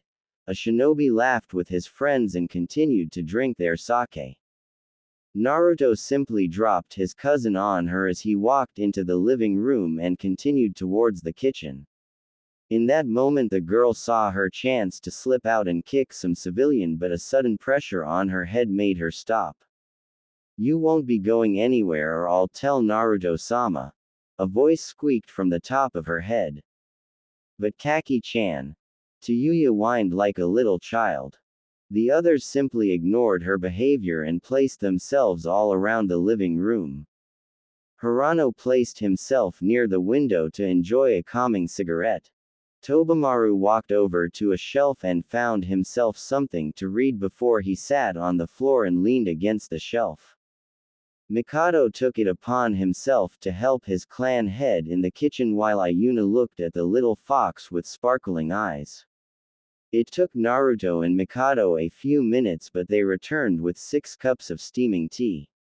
They placed them by each person before they themselves took a seat. Kaki only looked at the men she was supposed to supervise and leapt from Tayuya's head into his lap and rolled herself together to rest. "So will you still go after the civilians, Ta-chan?" the vampire asked as he looked at her over the edge of his cup. The girl looked up to his narrowed eyes and shivered. She knew that Naruto wouldn't allow her to harm a villager no matter how much they deserved it, and if she did he would rip her a new one. She wanted him to rip her something, but not like that. No. She sighed in defeat. "Good. Now on to business," the vampire stated, stern, gaining their attention. "As you all know, Orochimaru plans to attack Konoha during the final part of the Chunin exam. Most likely will he be after the old man Hokage to finally get his revenge," Naruto explained as he sipped his tea. "So what are we gonna do about it?" Tsukumo asked after he took a drag of his cigarette. "You will protect Tayuya with your life if you have to. She may only be the Uzukage for now, but she is still your Kage." Naruto narrowed his eyes at the Jonin. Tsukumo only nodded, knowing not to mess with his real Kage. He had done it once and got his handed to him without much of a fight. Naruto's abilities were devastating. Tobamaru, Ayuna and Mikado will follow the orders of the superiors they are under at the time, but make sure you are not captured by any village. Konoha might try to kidnap you for breeding reasons or information gathering purposes. As might the others. That's why you all will wear emergency seals to inform me of your status at all times. Understood? Naruto explained and passed each genin a seal tag that they were to apply to a place not visible from outside. "Hi." They nodded. "And you Tayuya will help the old man as good as you can. But be careful, we don't know what he is capable of. That's why I'll give you one of the Hiroshin kunai. Use it the moment you realize that you can't win." He explained and passed his cousin a 3-prong kunai. Tayuya nodded and put it in her robe. "Now let's make lunch and prepare you 3 for tomorrow." The unofficial Kage smiled. Kaki whined, not being able to rest on her charge anymore, and jumped to Ayuna to get petted by her. Naruto only grinned and went to the kitchen. The other only smiled at their host and returned to what they were doing. Ayuna offered the little fox a sip from her tea and Kaki accepted it grateful. The little fox enjoyed drink and purred as she rolled herself up again and took a little nap. Half an hour later they all sat around the table and enjoyed a simple lunch. While the others enjoyed their sushi, Naruto was reduced to his liquid lunch. "So what's the first exam, Onisama?" Mikado asked respectful. "Well, the first test will be a written test. More I won't tell you or there would be no meaning to the test." Naruto shrugged and took a sip of blood. No one was bothered by his special needs and continued their lunch till Ayuna looked up from her lap where she was secretly feeding Kaki. Will you also be a proctor in the exam, Naruto-sama? She asked as everyone looked at the vampire Jonin. Yes. I'll be the proctor of the second part along with our snake mistress Mitarashi Anko. Naruto nodded and took another sip. Is she cool? Tobamaru asked with a grin. She's a good friend of mine because she took care of me before I left the village back then. She along with the Uchiha were my family. The teen explained and tried to get the tension out of his back. Excuse me for a second. I need to release my henge. My back is killing me with my tails all cramped up. The vampire excused himself and walked out of the room. In a puff of smoke his fox appendages appeared and he stretched his tails out. With a groan he enjoyed the release of the tension in his body. He walked back in the kitchen and sat down with a gentle smile. Okay, you three, after lunch we will give you a short training session and then you have the rest of the day off, he explained and emptied his glass. What do you have in mind, Naruto-sama? Hirano asked, a bit confused. I think we should test their ability to sense their surrounding, the teen explained with a grin. A grin both Tayuya and Hirano caught up on. They also smiled and nodded. That's a good idea. A shinobi should always be sure of its surrounding. Tayuya nodded in a sage-like tone only to get deadpan looks from everyone. Says the woman who nearly jumped out of her skin when a genin team came to ask for a mission. Mikado snickered at her. Tayuya blushed red like her hair and looked at her lap. Everyone laughed, making her feel even more embarrassed. Come now, Ta-chan. I'm sure you were just busy with all the paperwork at the time. Naruto soothed her blush. Well, eat up, team. You have a training session to complete before you can fool around for the day. Hirano clapped his hands to get their attention. That reminds me, Naruto mumbled and grabbed in his jacket. He pulled 3 black seal tags with a red seal out and placed them on the table. These are very special emergency combat seals called the Blood Fang seal. You may have heard of them before. He explained and got 3 very wary nods from the genin. They heard about that seal back in the academy. It was what Tayuya used to drive off an invading force of Kiri. Yugura had sent them because he feared the rumors about the new Uzu. This one seal made Tayuya in a war machine. Though due to the side effects she was out like a light for 2 weeks. After that Naruto had forbidden the use of the seal unless it was a life and death situation. Each one of you 3 will get one.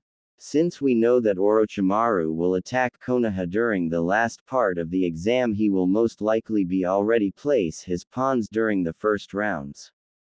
Should either of you encounter him, you will use the seal and get your team to safety and call for help from the proctor or ANBU watching the exam. Do you understand? The vampire asked serious and they nodded, knowing how dangerous the Sannin was. Good. You'll place the tag over your heart. The moment you place it there, the seal will crawl on your skin. Once applied, it will hold for 7 days before it fades away on its own. Should you activate it, you will have a set amount of time to use it depending on the strength of the seal. These seals will stay active for the maximum amount of 20 hours. Though you can deactivate it to save the power for a later time, you'll still feel the side effects.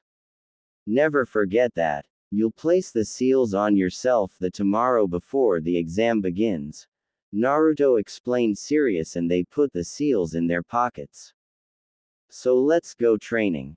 Hirano said and moved to the training field in the back of the house. The genin nodded and followed him. Naruto stared at his clawed hand with a worried look. Tayuya watched him in worry. She knew what he was thinking about. Don't worry, Na-chan. I'm sure everything will work out just fine. She gave him a gentle smile and patted his hand. I can only hope so. He sighed and gave her a peck on the cheek before he stood up and left the room. Yuya only sat there stunned with a bright red blush. Naruto stepped out of the shadow of a building, his henge back in place and walked towards the flower shop on the other side of the street. There before it stood Ino looking through the assortment of flowers to see if there were any wilted ones she had to dispose of. "Hey Ino-chan." He greeted the blonde. Ino turned towards the voice and smiled. She out down the bag of withered flowers and hugged him. "Hey Naruto-kun." She gave him a sweet smile.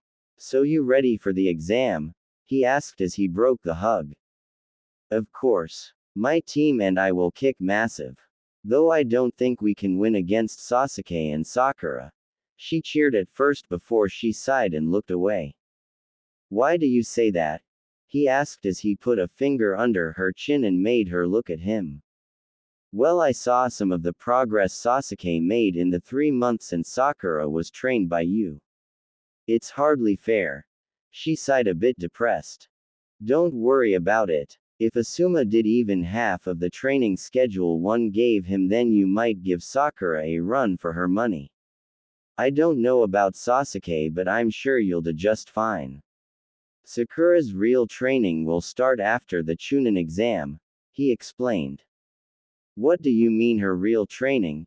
Ino asked surprised. "Well, Sakura has a amazing but raw potential for medic jutsu. That's why I'll ask Senju Tsunade to come back to the village after the exam," he explained calm but also thought how he could help Ino to get stronger. "But that's unfair. Why is Sakura being trained by a Sannin?" Ino whined and stomped her foot on the floor. "Don't worry. Once you make Chunin, you'll do more missions with me and I'll teach you a few things to keep up with her." He grinned and stroked her cheek with his thumb. Ino blushed like mad at his touch. It felt so hot that she feared that she would catch fire any second. Naruto picked another blood fang seal from his inner pocket and put it in her hand.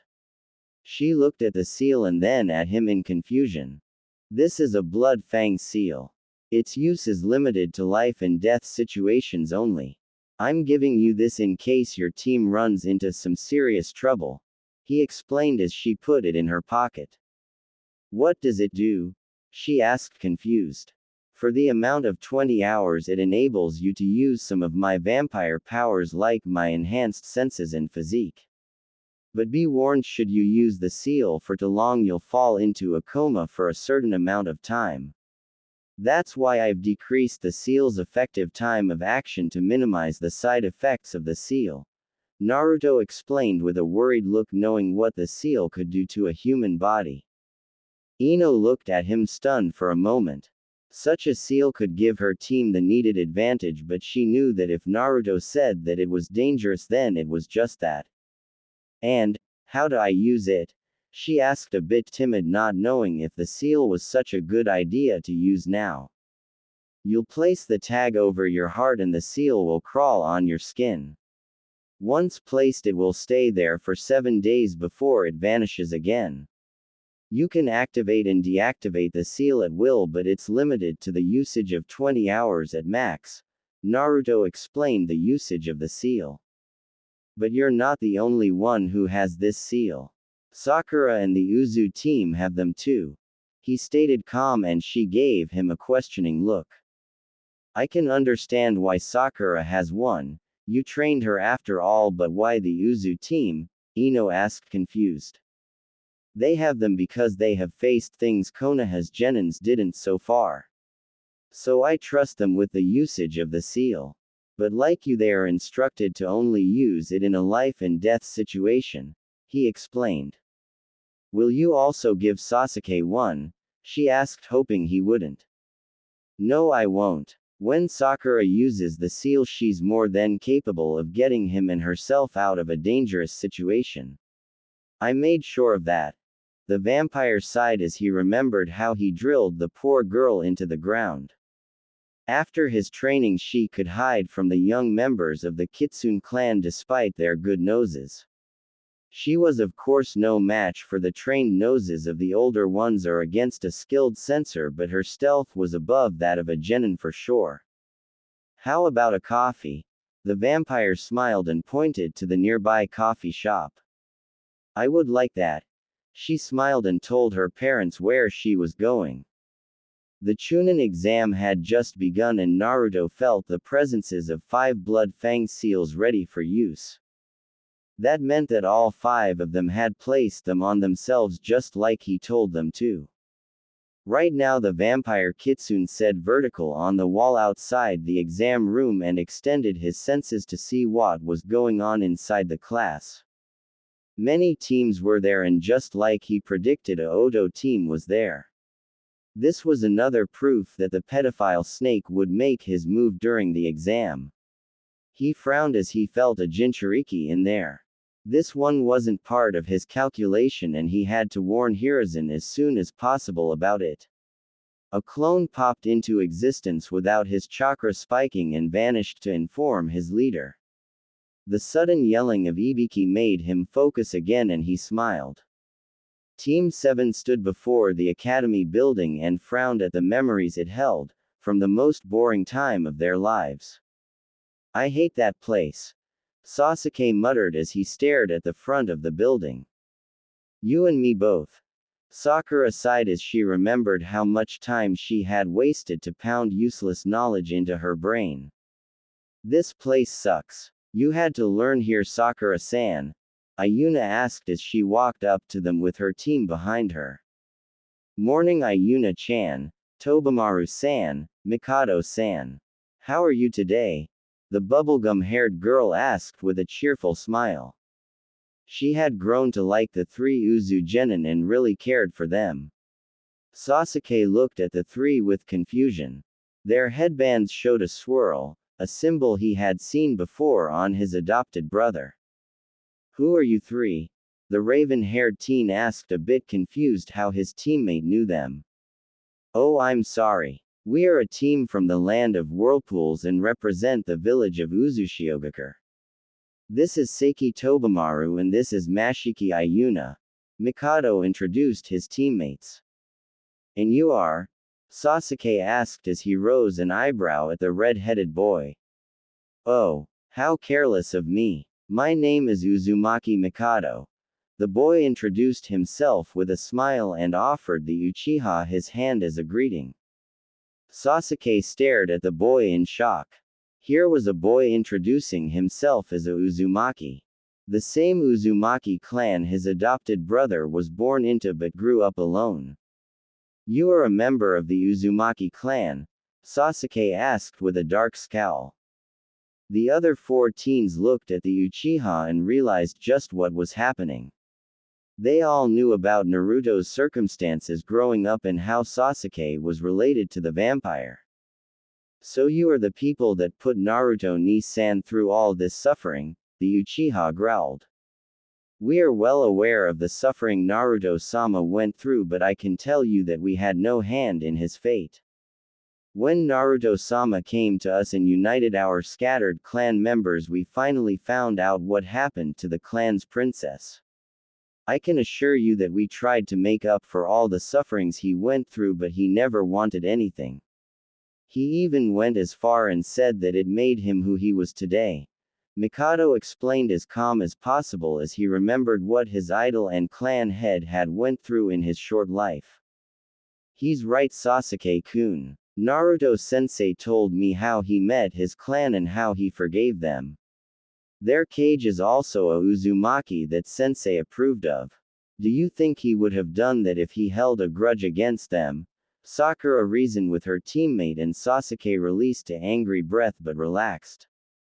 I guess you are right, Sakura-san. He sighed. I apologize for my behavior. The teen bowed to the Uzu team.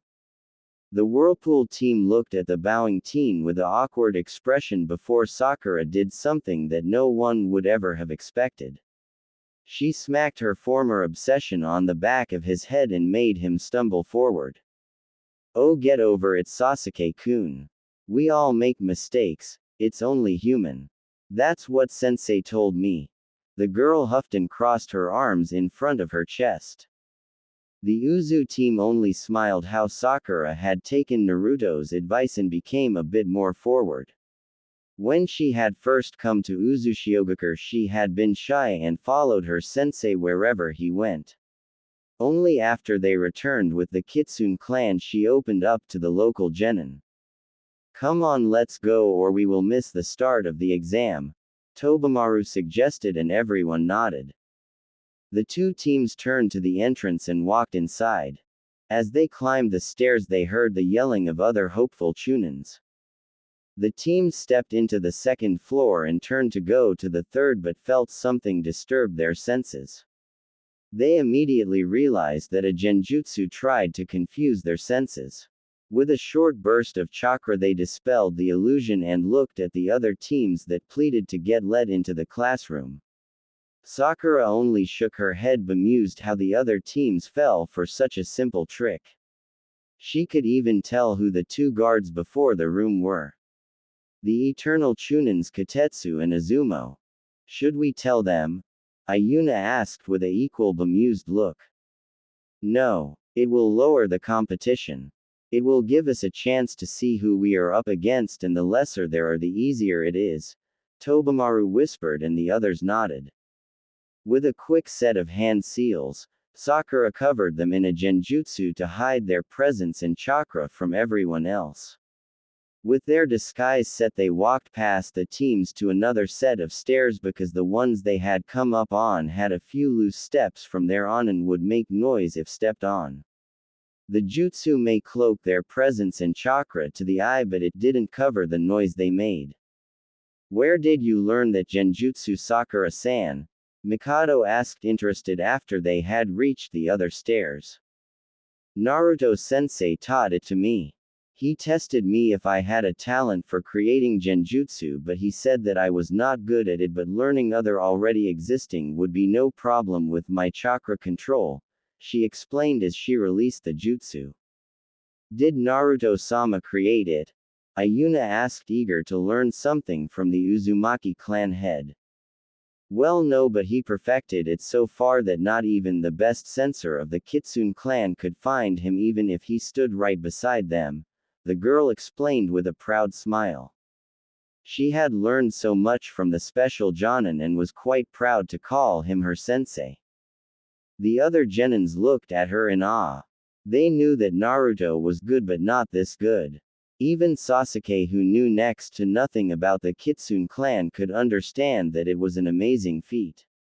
As they walked up the stairs they thought about the upcoming challenge of the first part of the exam. They knew it would probably be some kind of written exam, seeing as it was held in the academy.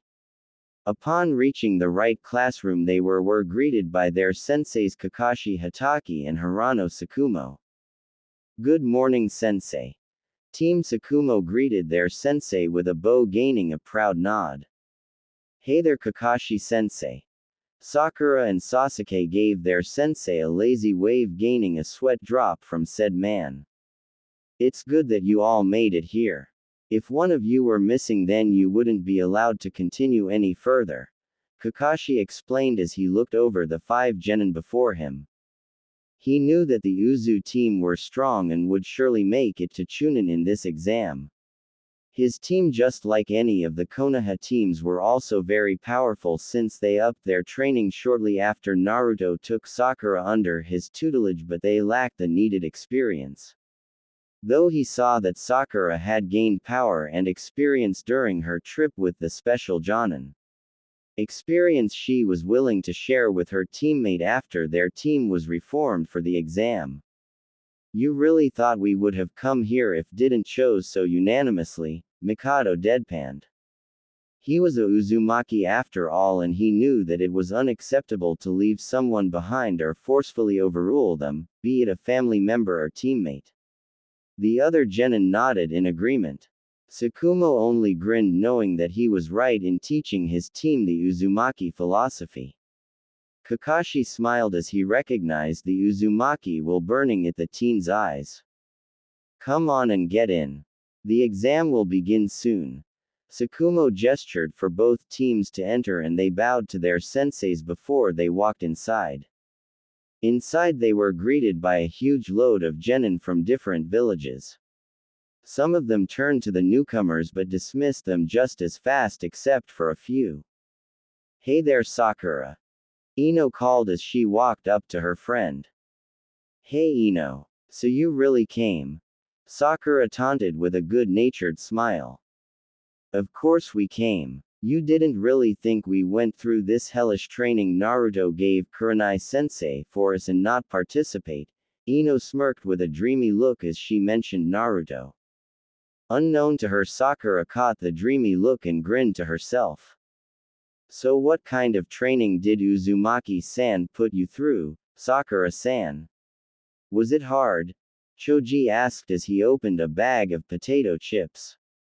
"Let's just say that Naruto-sensei doesn't appreciate it if you slack off during training." The girl winced as she remembered her training in Uzushiogakure. "That bad?" Ino asked, a bit afraid of what Naruto taught her. "Trust me, sensei is a monster if it's about training." The pink-haired girl shuddered. "Come on, let's take a seat and prepare ourselves for the exam," Shikamaru suggested and they all nodded. The teams walked through the rows of seats and something disturbing caught Sakura's eye. She saw how Shikamaru's eyes wandered to a blonde Suna girl. The lust in his eyes was obvious. The girl caught his look and gave him her own flirtatious look. Not that any of the other Konoha genin noticed it, though other teams did. "What are you up to, Shikamaru? I promise you, if you hurt Ino I'll rip you to pieces." The girl thought dark and threw the lazy shinobi a even darker look. The Uzu team saw her look and wondered what got their friend's panties in such a twist. The genins took a seat and looked over the other teams. A few minutes later the door opened and a man with a scarred face and a black bandana walked in. "Silence, you maggots!" he yelled and the genins stared at him in shock. "My name is Ibiki Morino and I'll be your proctor for this exam." "Well, let's start the first exam, you maggots," the man growled and leaned against his table in the front. "You have a test before you with 9 questions. For these questions you have 40 minutes. The 10th question will be given to you after these 40 minutes. The rules are simple. First, if you are caught cheating by any of the chunin in the room, your whole team will be punished and thrown out of the exam. Second, if you take the 10th question and fail, you'll be expelled from the exam forever," Ibiki explained and the genins gave an angry outcry.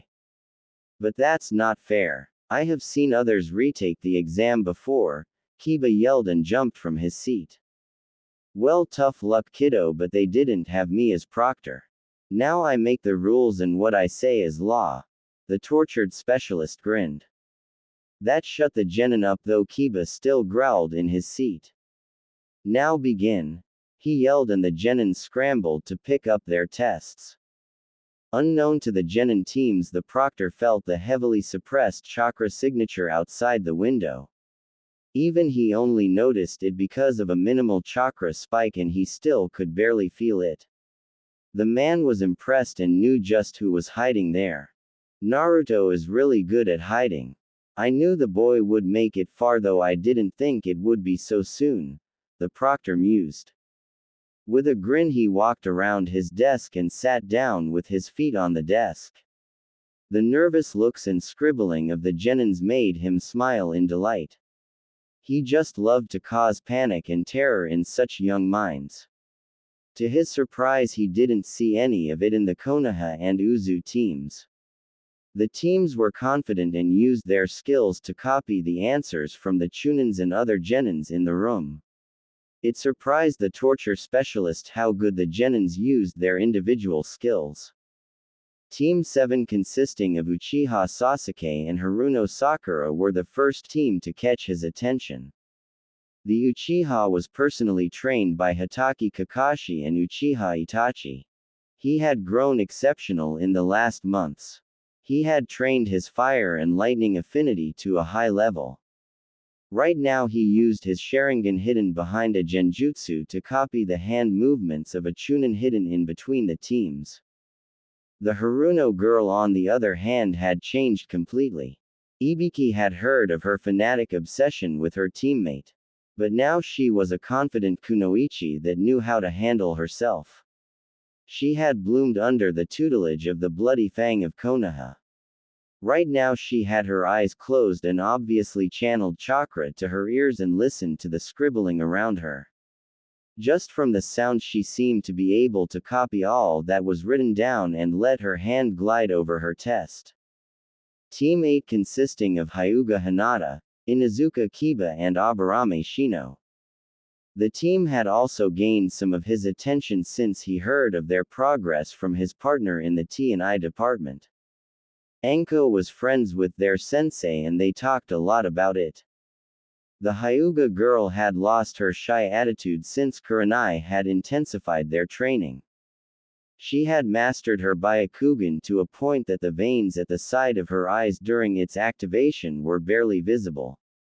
It was what she was using to cheat at the moment actually.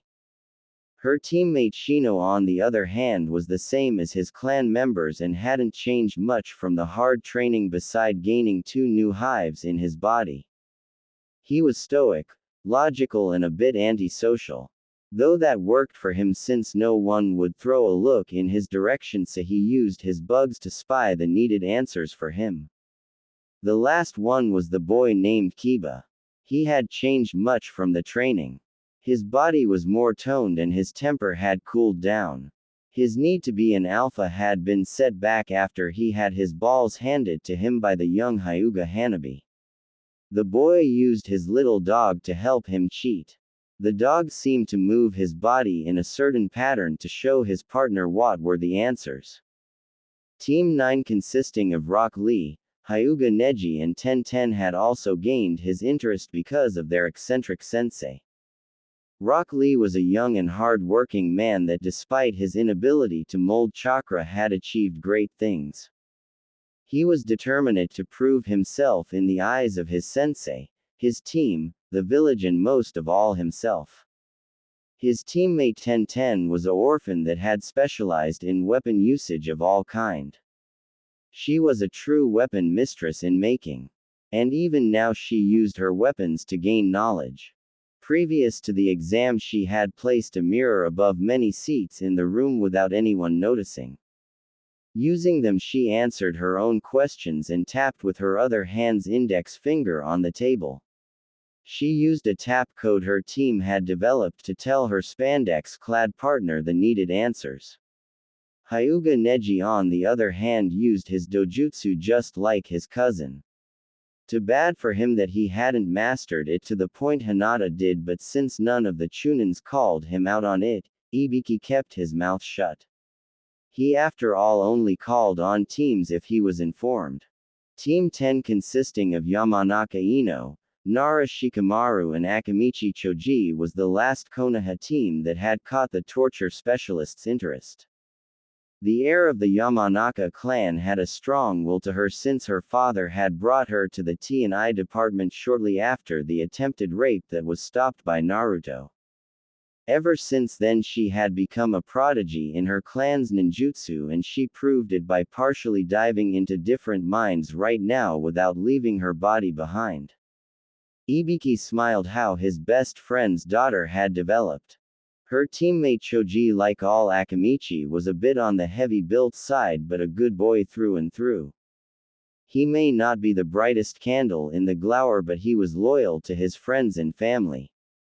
Right now though he seemed to stumble a bit since he didn't have any means to use his abilities to gain the answers. A sudden glint in his eyes made the proctor smile though. The boy was getting help by his blonde teammate. The last member of the team was the young genius of the Nara clan. The boy had an IQ from over 200 just like his father, so he didn't need to cheat on the test. But something caught the proctor's eyes. He knew that the boy was dating his blonde teammate, but the looks he was giving the girl from Suna made him frown. Ibiki cared for Ino like she was part of his family, and the signs he was showing made him want to torture the boy. Unlike others, Ibiki knew of Naruto's and Ino's feelings for each other and how they were too unsure of themselves to admit it to each other. The team from Uzushiogakure was also very interesting. From what he had gathered in the short time since their arrival was that they were part of the newly revived Uzushiogakure under the leadership of Uzumaki Tayuya, Naruto's cousin. It came as a big surprise that Uzushiogakure was back and bigger than ever. What he had been told by the Hokage was that the team consisted of Seiki Tobamaru, Mashiki Ayuna and Uzumaki Mikado. Tobamaru was a member of a new clan known for their storm release. They could create storms of all kinds with wave of their hand. The boy sat before his test and identified each chunin in the room with just one look before he smirked and began to answer the questions like it was nothing. His only female teammate Ayuna was also from a new clan. It was said that they could manipulate water like one others. They didn't even need jutsu to do so, just their will. Right now she used it to created small water mirrors to collect informations without letting her chakra spike. The last member was Mikado. A member of the dead believed Uzumaki clan till their seemingly miraculous reappearance. True to his heritage, did he have an ungovernable amount of fire shining in his eyes. Surely would his stamina and chakra reserves be through the roof compared to other genin his age. Though he seemed to be able to govern this wild mind into a sharp and deadly blade. So without even giving others a glance, her rushed through his test and finished it in bare minutes. To Ibiki it seemed like the genins from Uzu were far more advanced in strength and experience than most other teams. The proctor smiled as he knew who would pass this part of the exam with ease. Team 24, you're out, the man yelled with glee in his eyes. The genins tried to protest, but he wouldn't hear any of it and they were forcefully removed from the room. He then looked up at the clock and whistled in silence. The 40 minutes had already passed and he had to give them the 10th question now. Pens down, you maggots. Your time's up. Now for the 10th question, the proctor bellowed and stood up to walk around the front of the room. All genins looked at the scarred man in silence. His presence was breathtaking, so it kept them naturally quiet. Okay. Ibiki hissed, but more calm.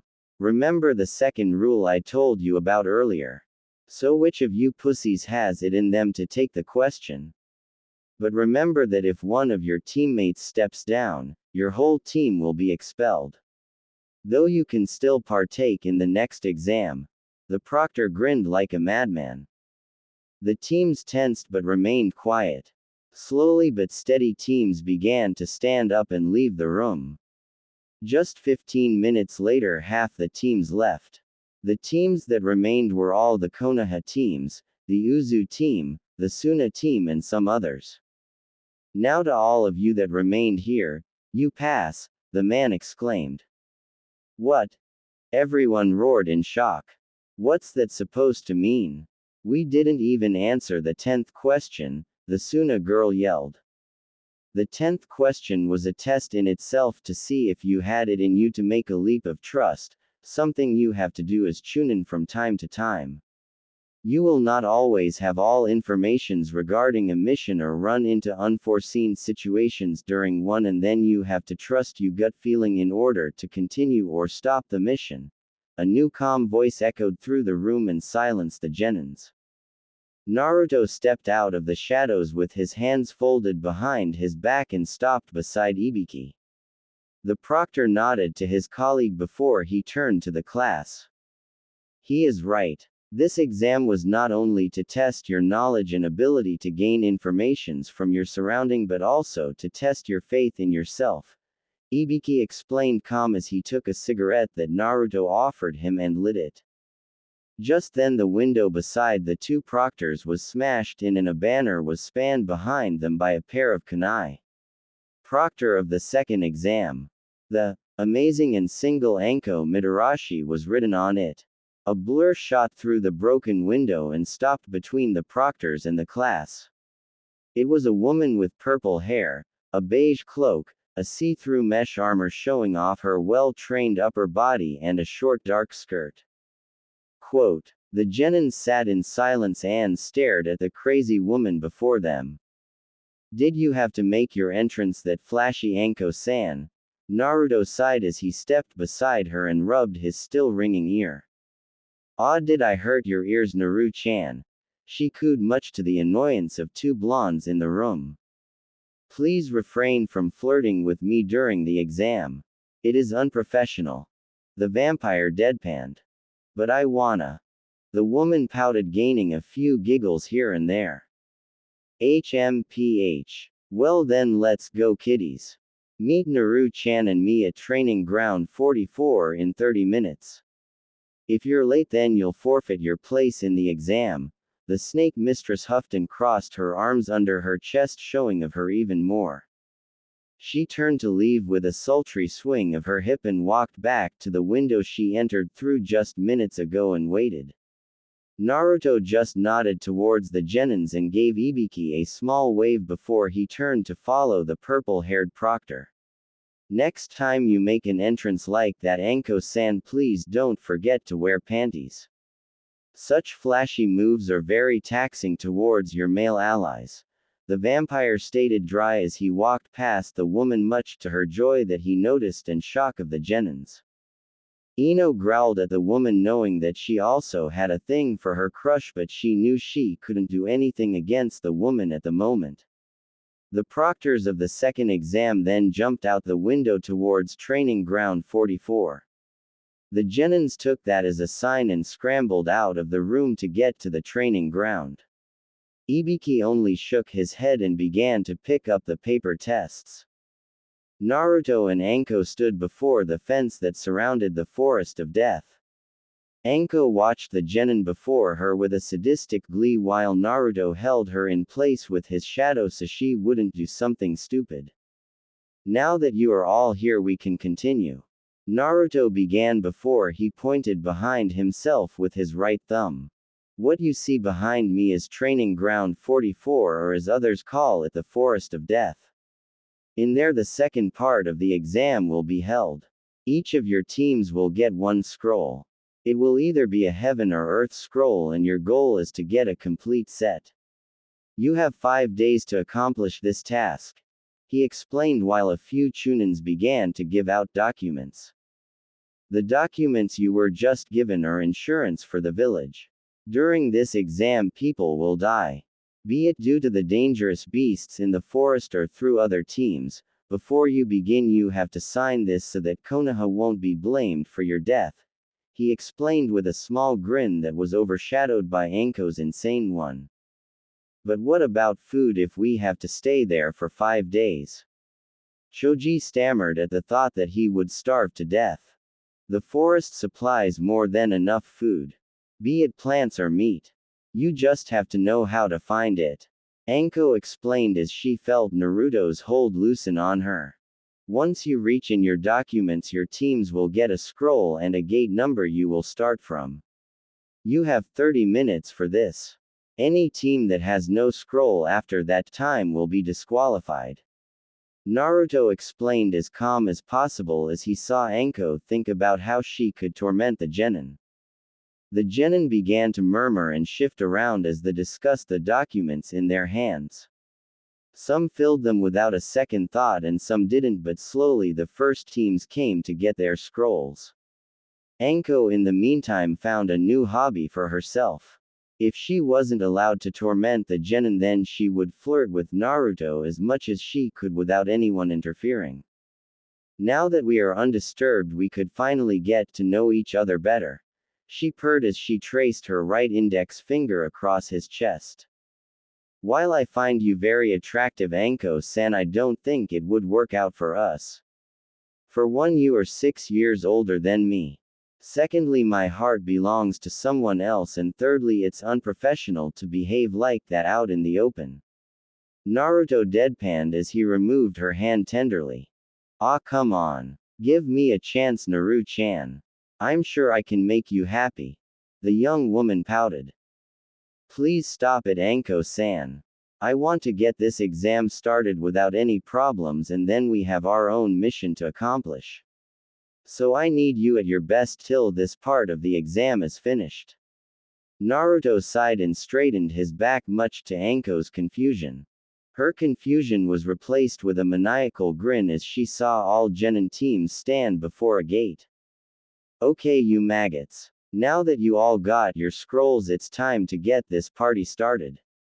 Anko yelled with glee and the gates opened. The moment they were open, the teams shot into the forest. Once they were out of sight, Naruto and Anko picked up their gear from behind the table with the remaining scrolls and put it on. The young vampire felt the skull-like seal between his shoulder blades pulsate as he strapped the fox fangs to his back. The sword of sealing Motoko ne gave me is pulsating. That can't mean anything good. Naruto frowned. Something wrong, Naru-chan? Anko asked as she noticed his frown. Call it a bad feeling. The vampire shrugged. Should we be worried? She asked, concerned. She knew that if Naruto had a bad feeling, it couldn't mean anything good. Naruto only shook his head, hoping for the best. Let's go. We can't lose track of them, she urged, and they rushed into the forest, fully concentrated on their mission. Come on, Sasuke-kun. We should keep up the pace. Something doesn't feel right, Sakura called over her shoulder as she jumped to the next branch. You're right. Something is really strange. The forest is too quiet. Sasuke agreed as he followed his teammate. A whistling sound caught Sakura's attention and her eyes widened. Incoming! She yelled, and the two jumped away from each other. The sound revealed itself as a kunai that had been aimed at Sakura's back. The genin stopped with their weapons at ready, crouched on a few branches away. They faced their attacker with dark looks on their faces. There before them crouched a creepy-looking man with white skin, long black hair and yellow snake-like eyes. Orochimaru the Snake Sannin. What are you doing here? Sakura scowled and tightened the grip on the ninjutsu Naruto had given her. Oh, so you know who I am. Impressive. The missing nin chuckled but was interrupted by the pink-haired genin. Of course I know who you are, you pedophile boy lover. She sneered, feeling confident despite the dangerous nin's presence. Shut up, girl. Orochimaru's sinister smile vanished and was replaced by an angry sneer. Or what? I know for a fact that the worst you can do to me is kill me because you are a limp when it comes to women. You can only get off on little boys. Sakura grinned at the furious man. Sasuke meanwhile twitched at each word of his teammate. He knew that she had gained a huge confidence boost during her training with Naruto, but this was going too far. She was literally calling for their deaths. It didn't help that the snake nin seemingly was a pedophile with a high interest in boys because he threw the young Uchiha weird glances whenever he could. Sakura in the meantime was biding her time because she knew that Naruto was nearby. So while she insulted the Sannin, she flared her chakra. Orochimaru was way too pissed to notice the small fluctuations in her chakra. A few trees away, two figures looked at the scene. Your girl sure knows how to press the snake pervert's buttons. Anko grinned with glee. Oh yeah, she sure does. Tayuya taught her well. I'm sure you three will get along just fine once this is over. Naruto grinned as he pushed a small amount of chakra into the communication seal on his body. The moment he did that, the seal on Sakura's body began to vibrate gently. The grin on Sakura's face grew as she took the next step of her plan. With a small push of her chakra, she activated the fully charged blood fang seal over her heart. The effect came immediately. She felt her muscle tense and her blood began to boil. It felt like a rush of pure power flooding her body and mind. She could feel the air prickle against her skin like a small storm. Her teeth grew longer and sharper while her eyes gained a red tint. She felt invincible, almost like she could handle Orochimaru with her pinky only and her other hand tied to her back. The power-inducted haze on her mind cleared as she remembered the order Naruto had given her when he gave her the seal in his trust. The moment the first rush of power was gone, she vanished in a blur. Sasuke vanished in the same blur, and the two were gone in a mere second. The snake Sannin stared at the branches the two genin stood till now with a shocked expression. He tried to wrap his mind around what just happened. He had felt the girl's chakra spike for a second and then they were gone. There was no way for anyone to possess such speed unless one used the Hiroshin no Jutsu. What the? He exclaimed, but hadn't any time to ponder on it because he jumped back to evade an incoming attack. He stared at the two newcomers and grinned when he recognized both of them. Well, if it isn't my little Anko-chan and the bloody fang of Konoha. To what do I owe this honor? He laughed to bide his time to recollect himself. Orochimaru of the Sannin, you are hereby under arrest for high treason against Konoha.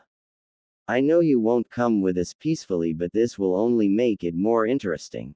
The vampire grinned as he pulled forth his swords. He shot forward and slashed at the Sannin, who barely evaded the attack. He is way too fast. I can't evade him and keep an eye on Anko. Wait, Anko. Orochimaru scowled before a grin formed on his face. He formed a hand sign and pumped chakra into one of the many seals on his body.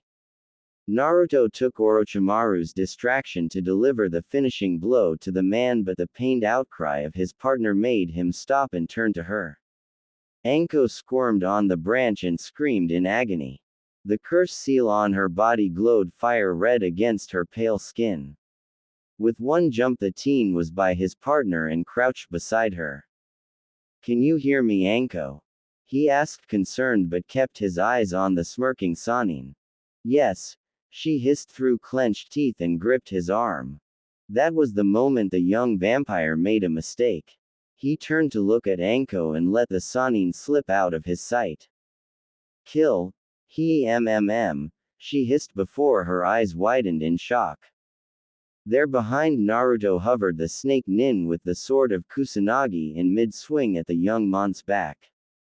Naruto noticed her expression and turned just in time to evade the surely lethal slash if he had been mortal with Anko in his arms. Orochimaru frowned how the vampire escaped his attack, but it turned into a grin as he saw something drip down on the tree branch. A small cut had appeared on Naruto's right biceps.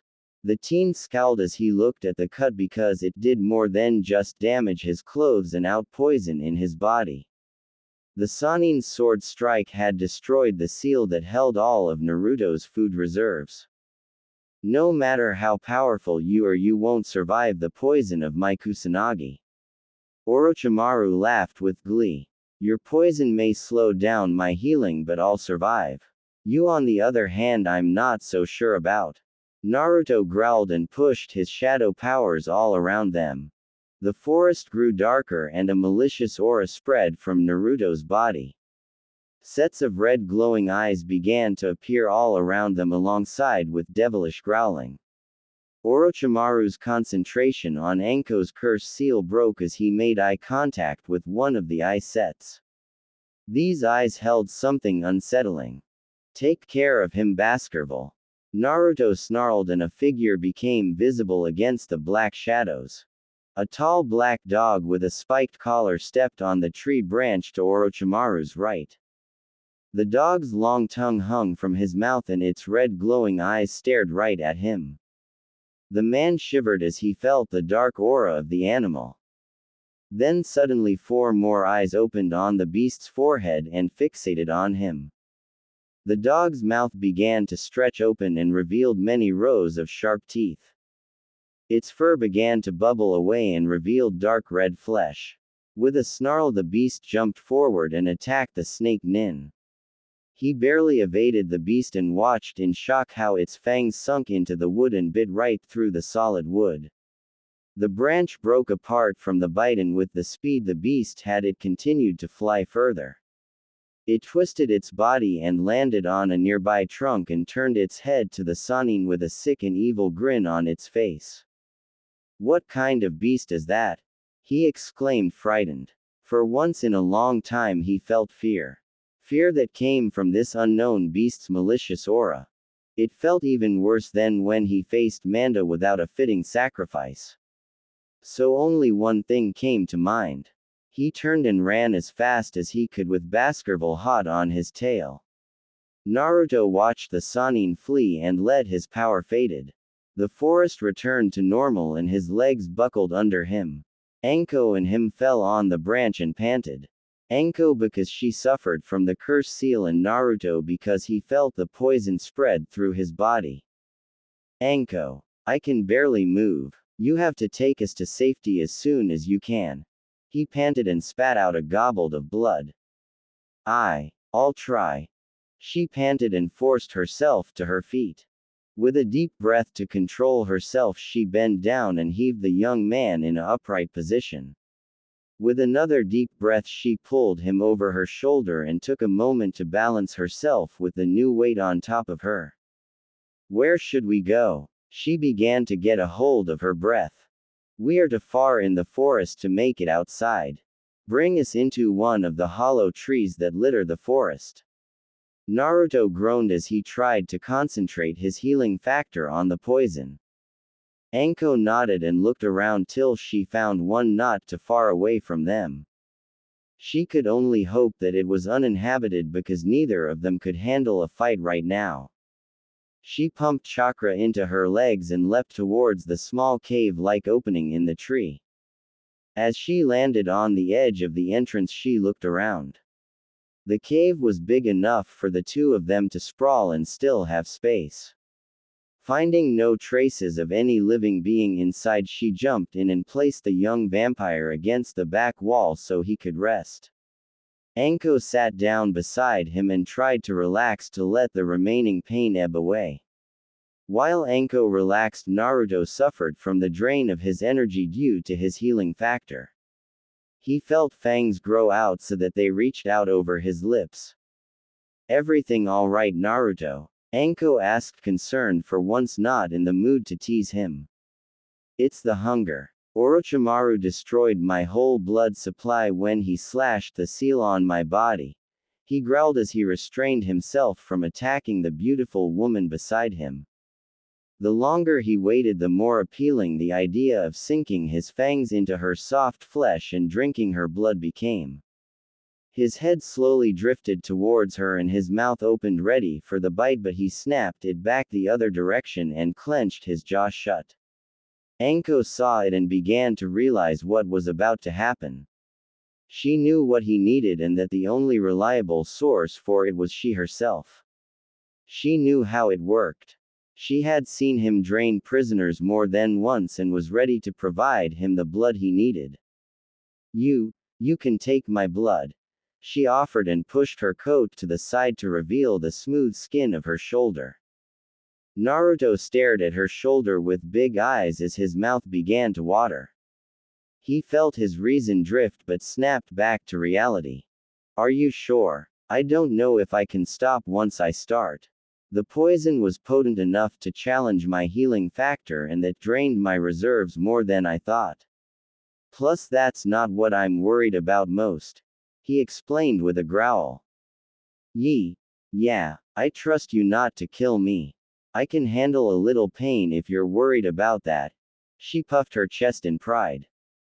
"Pain?" Naruto grinned despite the strain the hunger had on his mind.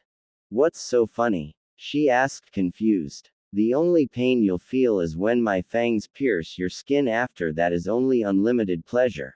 He grinned but balled his fists so hard that he drew blood. Anko stared at him in shock before she began to imagine the possible pleasure. A goofy grin made itself to her lips and she felt her privates get moist. "Let's do it," she exclaimed with a big grin. "I hope I can stop myself from killing Anko. She may be a big tease, but she is a precious friend." Naruto thought to himself as he leaned over to her. His fangs paused just before they touched her skin and gave her a look. Anko only nodded and closed her eyes. A sharp pain shot through her shoulder, but before she could cry out another wave washed over her. A wave of pleasure. A loud moan escaped her as her mind succumbed to the pleasure. Without thinking about it, she wrapped her arms around him and pressed him against her. Naruto for his part felt his mind warp and succumb to the same maddening pleasure with each drop of blood he took from her. Soon the two struggled to remove their clothes and Naruto released his bite on her shoulder before he moved to her mouth to give her pleasure-filled kiss. Anko ignored the blood that covered her face as he devoured her mouth. To her it was just an extra to the maddening pleasure. Soon he bit down on her shoulder again but began to fondle her bare. She on the other hand used her left hand to stroke his hard abs while her other hand stroked his boxers that strained against his hard erection. Naruto growled against her shoulder as he felt her soft hand enter his boxers and start stroking his member. He followed her example and slipped his hand between her legs and began to finger her drenched slit. Take me, Naruto, she exclaimed as she came from his fingers only and ripped his boxers in the process. Controlled by his instinct, he followed her order and once again released his hold on her shoulder before he spread her legs. He poised his against the entrance of her slit and with one thrust he shoved it in whole. Anko gasped as another hot wave of pleasure entered her body along with the pleasure from his bite. She could only scream as her mind finally shut down from all the pleasure. The next few hours were spent in blind pleasure with more bites and kisses exchanged between them. Soon after they finished they succumbed to the darkness of sleep. The next morning the first beams of the morning sun broke through the thick layer of leaves over the forest and into the hollow tree. Naruto was the first to stir because he felt the sun on his skin. While it didn't hurt him, he still felt disturbed by the tingling feeling it gave him. His eyes opened and he blinked against the sunlight before he sat up and focused on his surrounding. He saw many clothes sprawled around the cave and felt the wood against his skin. Then he noticed the blood-daubed form of Anko sleeping beside. The taste of her blood still lingered in his mouth, but unlike the day before, he kept control of himself. His hunger was stilled for the moment. He eyed the woman with care as the haze over his memories of the last night began to lift. A small blush worked itself on his cheeks as he remembered each little and perverted detail of it. Though the smile was crushed immediately as he remembered the crush he had on Ino and how he had betrayed his own feelings towards her. Sometimes I hate my vampire instincts. He growled and slapped himself in the face to get his mind back on track. Where am I? I don't remember getting hammered last night. Anko moaned as she sat up. She looked around and stared at the Naruto. It took her a moment to realize what or who she was looking at before a massive blush worked itself on her face. Naru-chan, she asked shocked. Good morning, Anko. He answered with a creepy smile that seemed very similar to her own. The exam. Orochi tem, come on, get dressed, we need to get going and inform the old man about what happened with Orochimaru. Naruto explained as he unsealed a spare set of his clothes and sealed away his old clothes. Anko only nodded dumbly as she watched him move around, drinking in every detail of his body. How his muscles flexed under his skin or how his eyes held a mysterious glow that was noticeable whenever he turned away from the light. Suddenly she realized what she was doing and jumped to her feet to get dressed as well, but something felt amiss. The constant sting in her shoulder was gone. She looked at it and stopped in mid-step. The mark that had plagued her mind and body for years was gone. It just wasn't there anymore. It just vanished overnight. The only thing that remained was a bite mark-like scar. Naruto, she stuttered in shock. Is something wrong? Do you feel sick? He asked as he donned his leather jacket. My Ma, she stuttered, unable to comprehend the situation. Your mama? He asked, confused. My mark, you idiot! She yelled and pointed at her shoulder. Naruto stared at her shoulder in confusion before realization dawned on him. The curse mark on her body had disappeared, and left behind was a mark that resembled his bite mark. He tried to remember what he did that could have destroyed the mark. It took him a while, but he came to a conclusion.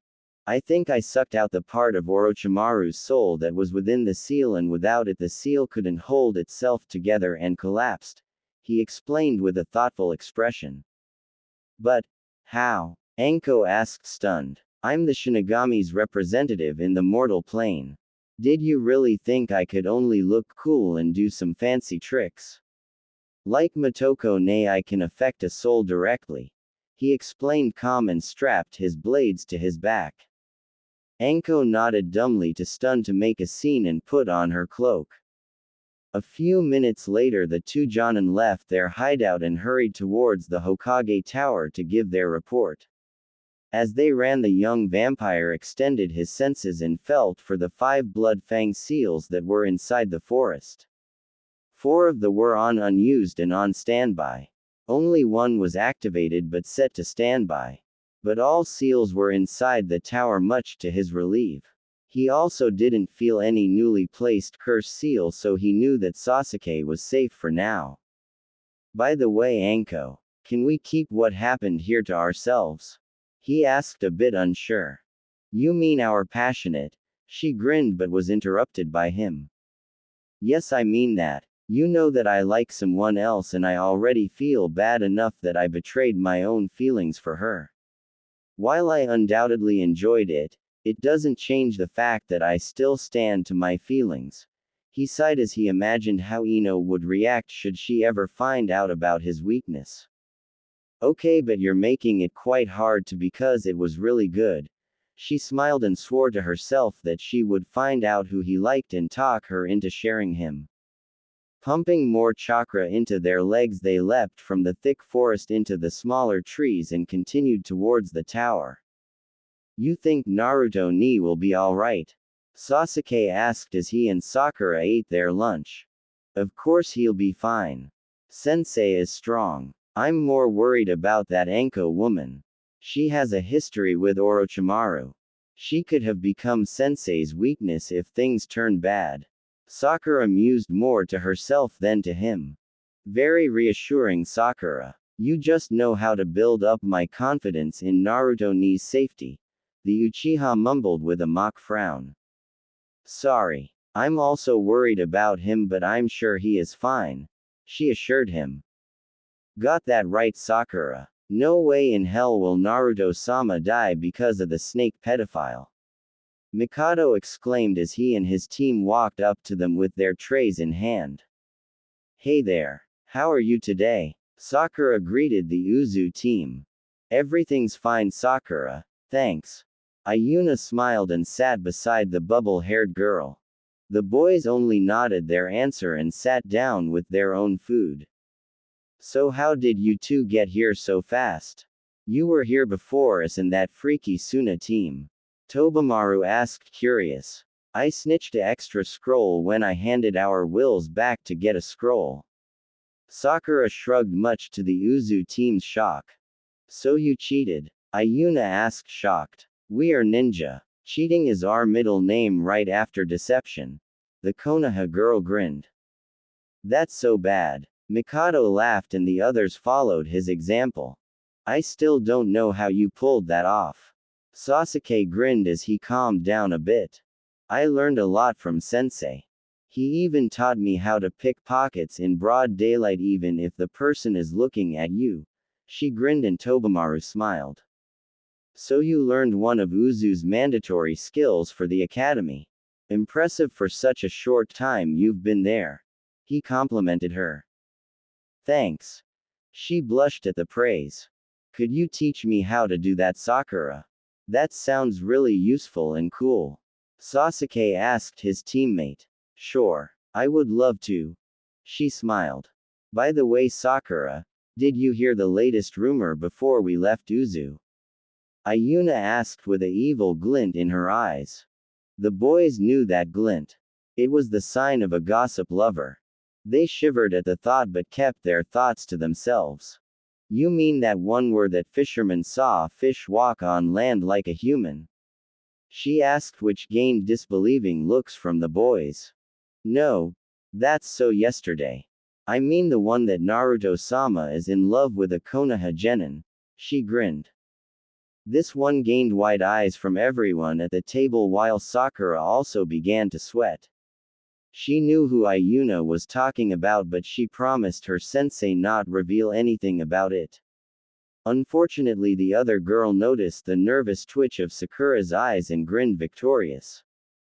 You know who this rumor is about, don't you, Sakura? She grinned and the boys turned to the poor girl. Naruto ni is in love with a Konoha genin. There are not many girls that are ranked genin. For in fact, Sasuke mused and the Uzu team grinned even more. Who would that be except Sakura here? Mikado leaned forward to listen better. Well, there is Hyuga Hinata, Yamanaka Ino and Ten. The Uchiha listed the girls with a wide grin. Nothing against Sakura, but I don't think it's her. I saw how you two interacted and there was nothing more than friendship. Tobamaru explained as he remembered her time in Uzu. Sakura remained tense as she knew that they were now closer to the truth than they should be. Maybe we should think about this from a different angle. Ayuna offered and gained the others' attention. Does Naruto-sama have any hobbies that could relate to any of these girls? She asked and Sasuke began to think about it. Well, Naruto ni has a large flower garden that he tends to with a slight obsession. That's something he has in common with the Yamanaka clan since they own a flower shop. He mused as the Uzu team grinned in victory. But sensei also likes his tea ceremonies. Sakura interjected to throw them of their hot trace. That's true. So it could also be Hinata. Sasuke amended. And what about his fox fangs? Ten has been bugging him to test them since we came back wave. She came to his compound during the first day of my training and asked about them. Sakura hoped that this was enough to keep them busy. I don't think that counts as a relation since he is not some nut job like she is. Sasuke stopped the idea immediately. Well, shit. I'm sorry, sensei, but I think they are too close to the truth for me to stop them without raising any more questions. Sakura thought, dejected. That reminds me. Isn't Tayuya-sama also after Naruto-sama? Tobamaru asked and threw the group into a new topic. You can say that again. I lived with the two of them and Tayuya-sama made no secret of it that she wants into sensei's pants whenever she gets the chance. Sakura laughed and thanked the boy in her mind. So Ni-san has two women that want him and one he wants. How come he is so popular? Sasuke thought aloud. It's his body. Sakura said offhandedly and gained weird looks from everyone. What? Mikado asked as he saw Ayuna ascend to her imaginary wonderland. I mean that his body possesses a natural aura that comes with his Kekkei Genkei. It gives him a aura that make women like him, but he has it under control. The fact that Anko-san and Tayuya-sama are after him is probably a coincidence seeing as they have similar personalities, she explained, now calmer because they avoided the dreaded topic. How do you know that? Tobamaru asked, curious. Sensei explained me a lot about his Kekkei Genkei and I even got a few chances to talk to Motoko-sama. She explained and pushed her plate away, finished with her food. Who is Motoko-sama? Ayuna asked, confused. Motoko-sama is the Shinigami. She is the one that raised sensei together with Kurami-sama. Sakura stated calm while the others stared at her in shock. You talked to the Shinigami? Sasuke whispered, awed. Yeah, she's really nice. She even taught me a bit of shogi. She shrugged before she stood up to put her tray away. Come on, guys. We should use the time in the tower to look around a bit and maybe find something out about the people we might face in the next exam. she stated, and the others followed her, eager to find a weakness of their potential